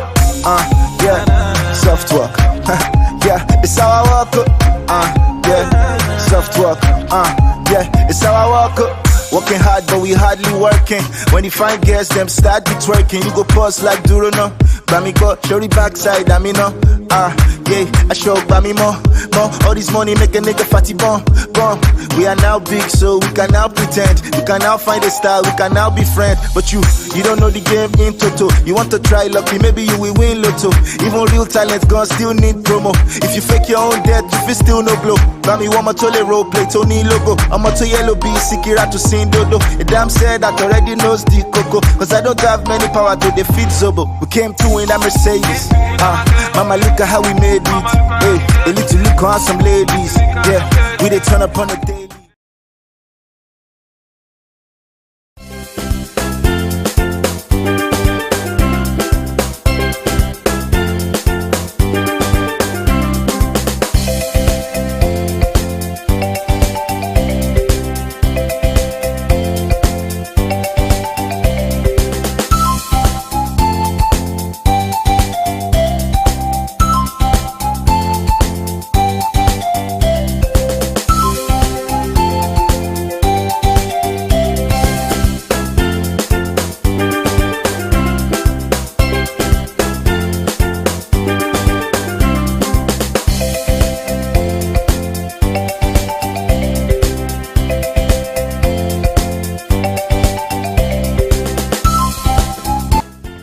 we are having a 2-day workshop. It started yesterday, and today is the final day.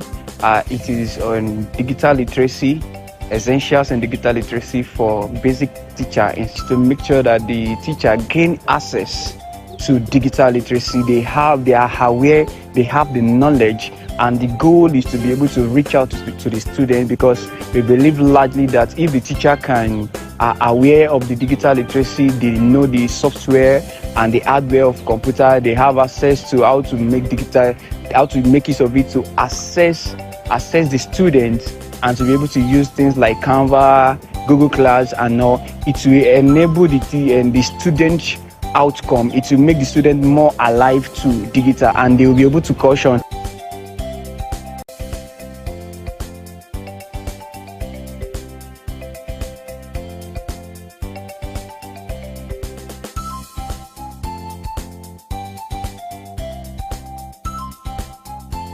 I've been an average user of the computer.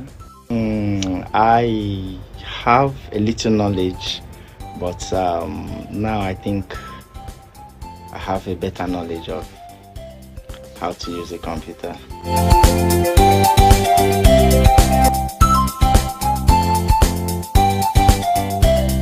I've learned many things. I would say, most times things that you actually think it doesn't matter, then you happen to see those things refreshing your memory again. I don't know, we learned a lot today. Let me say, how to insert table, just like I said, enhancing the things I already know, creating mails and all that. Like the mails I have already, I created them myself. So we're supposed to control B, which is making your work bolder, and so many others.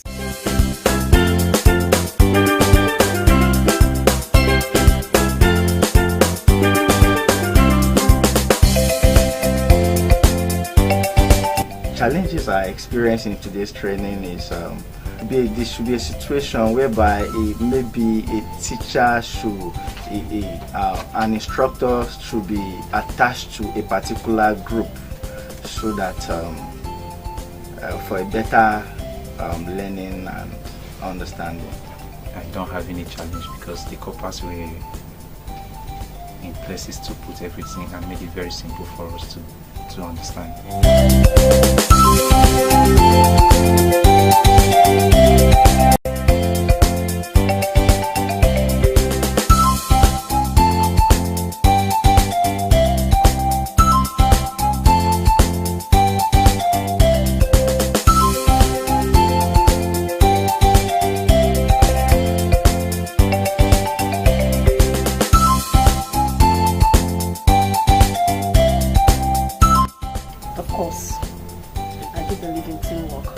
Yes, teamwork is actually really good because you can learn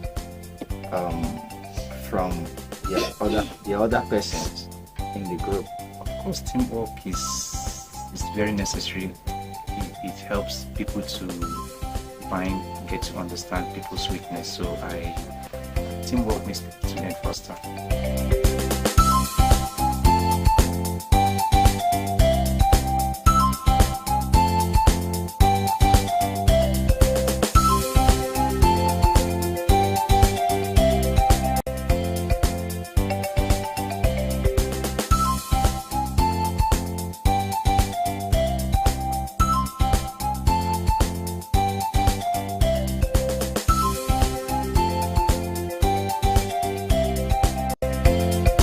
DRC is a very good setup or commission that if this kind of a thing should continuously or in an interval, teachers should be brought in to be given this kind of training. It's a very nice place, and I think it's a place to be. UPEC DRC, I would say this is a center to emulate, kind of. And I wish this kind of DRC could be recreated in schools or probably in centers, like learning centers like schools.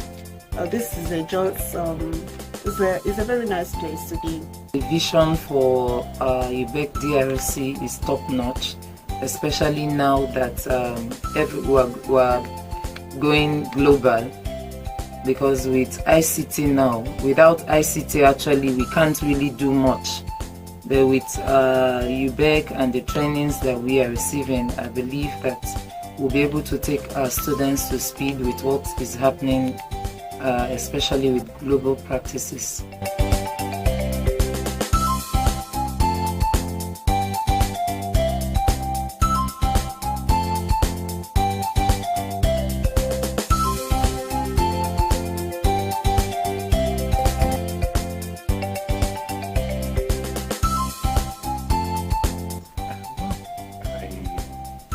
I'll take the encouragement I received from this training, I will take it back and also encourage them to try to go into ICT. There are some educational apps I was able to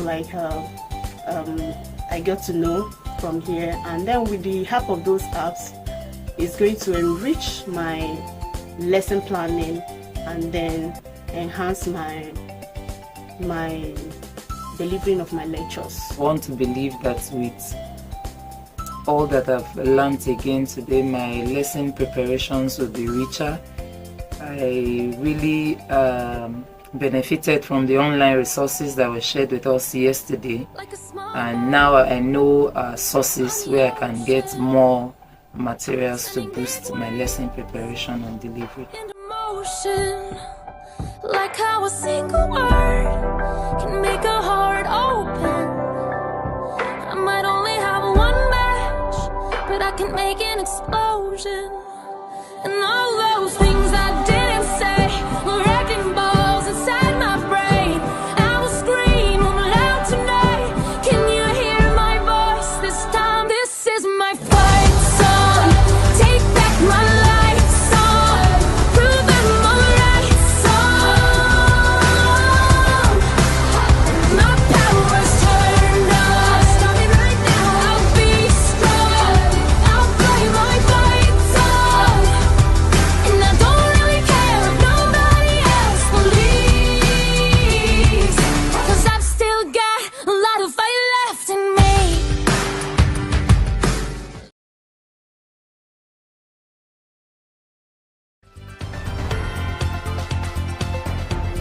Here are some highlights from the inspection visit by the Honorable Minister of Education, Professor Tahir Mamman, and the State Minister of Education, Honorable Yusuf Tanko Sununu, of the newly completed UBE Model Smart School in Kershi, Abuja. It's the computer lab, and its main purpose is to serve as a training facility for other schools. Because already there are enough computers and tablets in the entire school. But this section, this building, is meant to serve the community, so that it's not only the school that gets all the benefits of the enormous facilities that are here. There are 40 computers, and so other teachers can be trained. Even other pupils that come from other schools to school. The Honorable Ministers were given a facility tour by the UBEC officials of the various laboratories in the primary and junior secondary buildings, which include the AI and Robotics Laboratory, the Science Laboratory, the studio, and the e-library, where they inspected the available gadgets and equipment. Subsequently, they were taken to the ICT and Multipurpose Hall, where a small panel interactive meeting with the media took place. Good morning, everybody.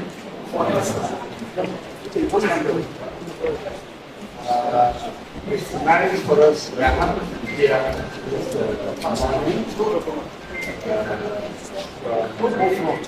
the Ministry of School. And we want to congratulate you who have been given the opportunity to start this modern institution. I call it a modern institution because this is the type of institution that we aspire to have, that we plan to have now in the country, that integrates customer value, technology, and make learning interactive for toddlers, learners. We take it from the foundation, and from there they will build up to the university level. It will also help to nurture their thinking, and creativity. So this is the direction our education system is going. So we are happy that you are here, to be as pioneer staff for this institution. You must be,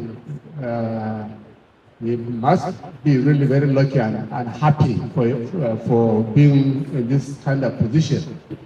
And we encourage you to take this responsibility very serious, because as you have seen, not only are you going to run the school, but also this school is a training ground for other teachers and institutions around you. And as you already know, there will be one of these schools in every state of the Federation. Currently, we have 26. The rest are ongoing. And this is part of the legacy this government is delivering to Nigeria, which is to make provision to allow for a digitalized, school system, and for people who are trained in the use of technology right from the beginning, from early child, as you have seen, early child education, right from here to primary school level to basic education. So please take your responsibilities very seriously. And not only are you going to be involved in delivering, but also even developing what the students will be taught. So this is part of the uniqueness of this institution. You have facilities that allow you to develop the content of what you are going to offer. And within the Nigerian context, of course, and values, and national curriculum, and all that. So we want to encourage you to take this responsibility very seriously, and hope that by the time we come back in a year when this school has taken off, we will see in real terms, in real life, how you are pioneering this aspect of education. It also has skills and, it combines conventional and vocational aspects of education, so that our children, when they finish even primary school, they will have skills that can guide them in their life. And so we are very happy this morning to see what we have seen here. So once more, congratulations, and be the ambassadors of Nigerian teachers in this new method of education. Thank you. The press, Honorable Minister of State, we want to also say a word or two. Thank you very much. Mine is just a call to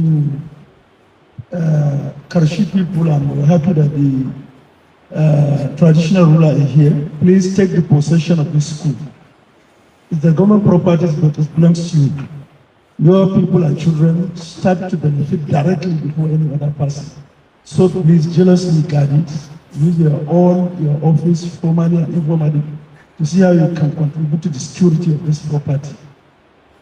Secondly, is also to commend the FCT administration, and also to call on other governors to please emulate what is happening in FCT. School has not been handed yet over to the FCT, but we have seen a lot of projects in order to expand the scope of the school. Hostels are being built, and a lot is being done by FCT. We have states that we have already concluded and handed over those schools to those states, who have been on their neck to please give us 75 teachers to be trained so as to run the school. But we are not yet to get that. So I think if all states can follow suit, the collaboration and cooperation with FCT, we have a lot to go. Honorable Minister, you are directing the two schools that are lagging behind. That of Kebbi State has been revoked and awarded to another contractor, and that of Bayelsa State is also undergoing due process to revoke the contract and the award, so that no state will be left behind in the smart education, and that has to do with application of technology in education. Thank you.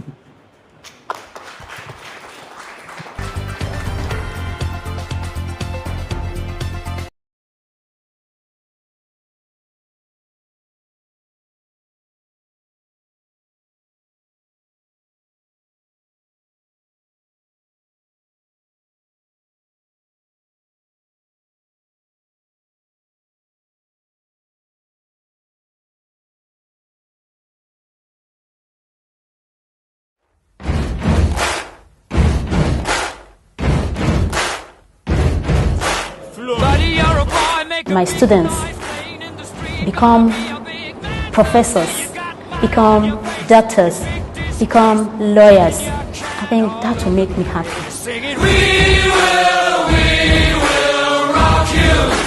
I hope to see myself taking lessons online that would start from home, that use Nigeria here and me, and even spread to the international world. You got blood on your face, a big disgrace, waving your banner all over the place. We will rock you. Sing it out. We will rock you.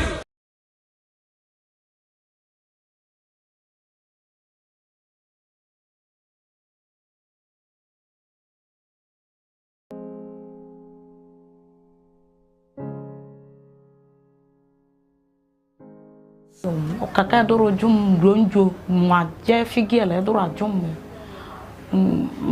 logogo kaka mlaje de kaka so mka akpo mo tun yo gba yenyen oti no gbe we mka use nya mka pe gba kwa bago abo la wele e am ku be fuko afu ye ke nyu nyu re ke onyo la maram le gum ko iwe ipejim na time ku be fuka mbe ke kaka wele ole ka ale limite support nyamwe aduka ndongola be kamwe yejula nganyele ye sy dresser pamka dukrowa efinye kimiye ama use mka use bagwini kamla gwini ye mka hokro efa ka yangham dumla belong ngem ka yambu vongenye kakalelele kro efa ka yangham dumla belong ngem ka yambu vongenye kakalele isi bien no boho chaji nyole ke ho kamwe ka ruongolem kari ja boho baleleli.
Exams just got easier.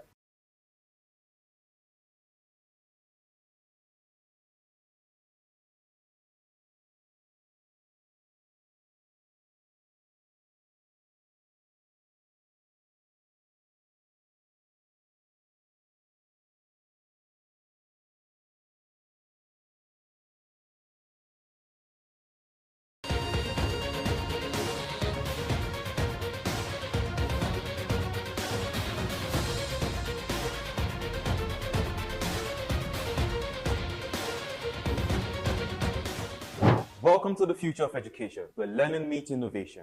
Today, we present to you our groundbreaking app that will revolutionize the way you learn. Get ready as we embark on an extraordinary journey of knowledge and discovery with Exam Party. Imagine having a world-class education at your fingertips, anytime, anywhere.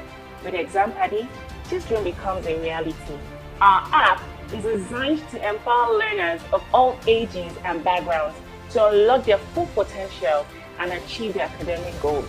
We offer a diverse range of subjects to cater to your interests and needs. From math to science, languages to arts, you name it, we got you covered.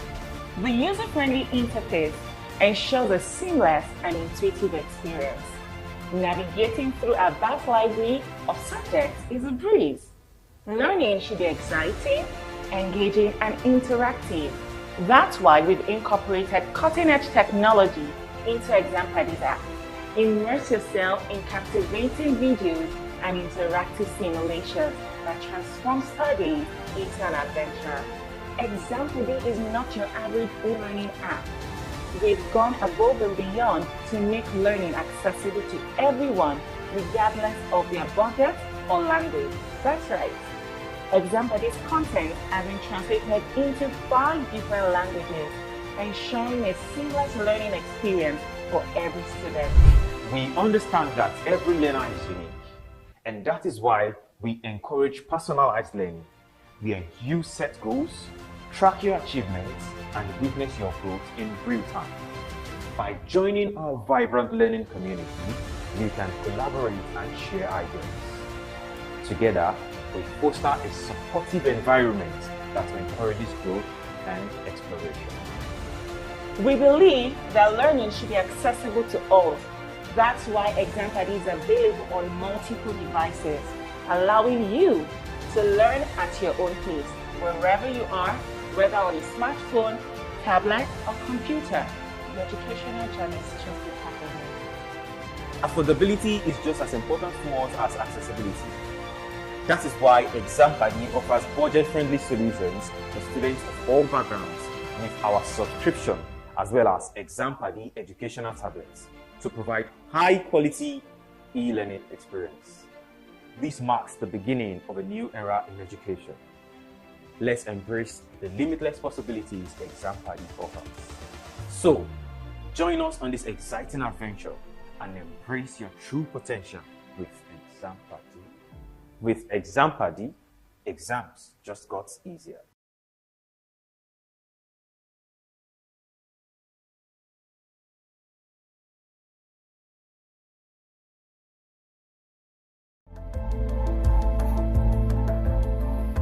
Allah ya sa musu albarka abin suna nema duka Allah ya ba su mu kuma bari mu ma mu yi domin ma mu taimake wa'ansu a gaba fiye da haka. Thank you.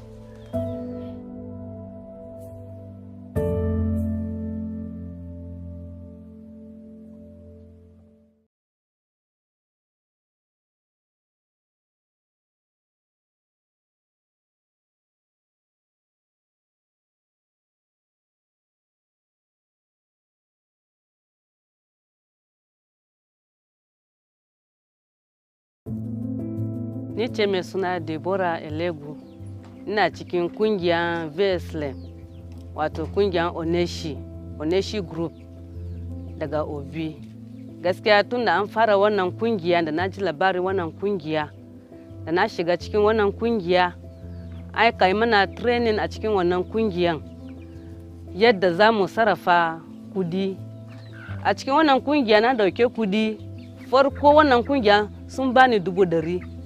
Da na dauki wannan kudi ina jujjuya shinkafa nan da shi dan na yin shinkafa nan daro daya ne, amma da na karba wannan kudi na zo na yi shinkafa ya kai wajen buhu daya, ina gan cin gaba daga buhu daya yana je buhu 2, buhu 3. Da yake muna samu cin gaba a ciki wannan kungiya haka yana bunkasa.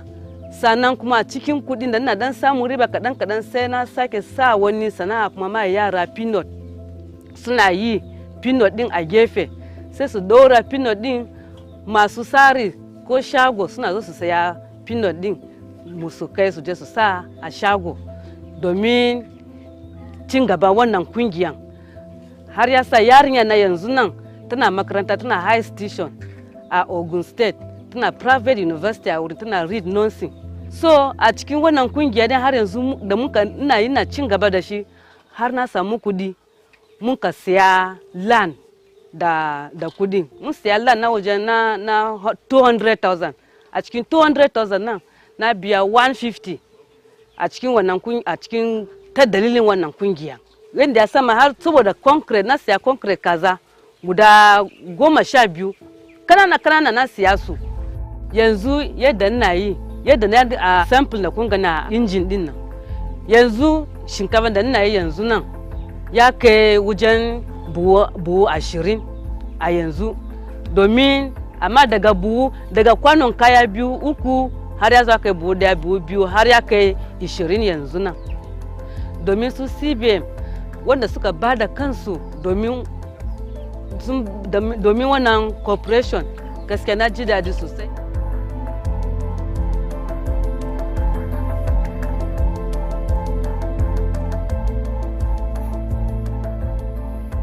Allah ya sa musu albarka, abin suna nema duka Allah ya ba su, mu kuma bari mu ma mu yi domin ma mu taimake wa'ansu a gaba fiye da haka.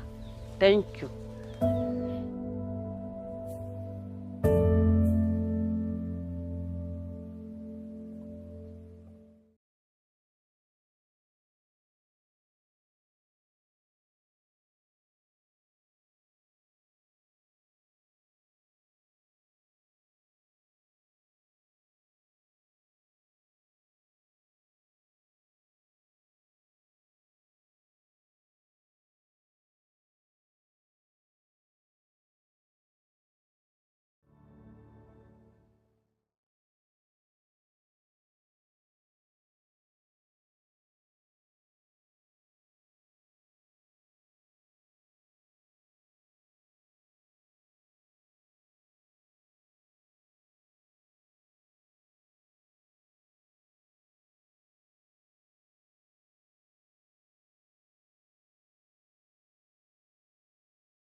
As a young officer in command of a company of soldiers, we found ourselves sleeping in tents in harsh conditions. Soon after, I awoke with swollen eyes and itching all over my body.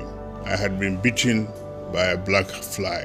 I'll never forget my fear when the doctor told me I had river blindness and I may lose my sight.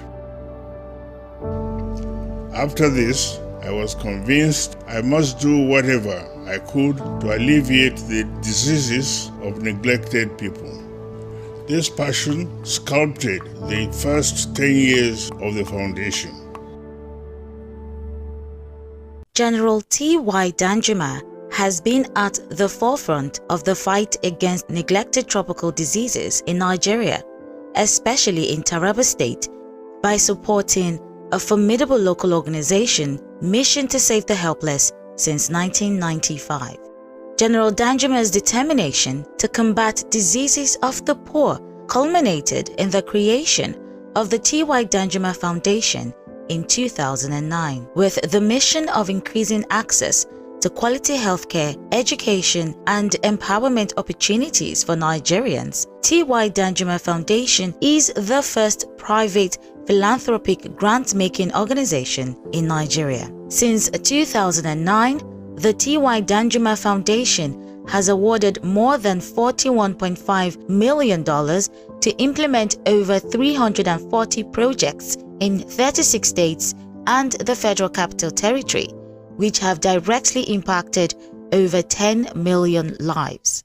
Through dedicated partnerships with strong indigenous organizations, we have made a difference in the lives of millions of Nigerians. We have only just begun to address the needs we see and we want to inspire you to join us as we discover new ways to improve our nation and help our communities wherever we are, however we can.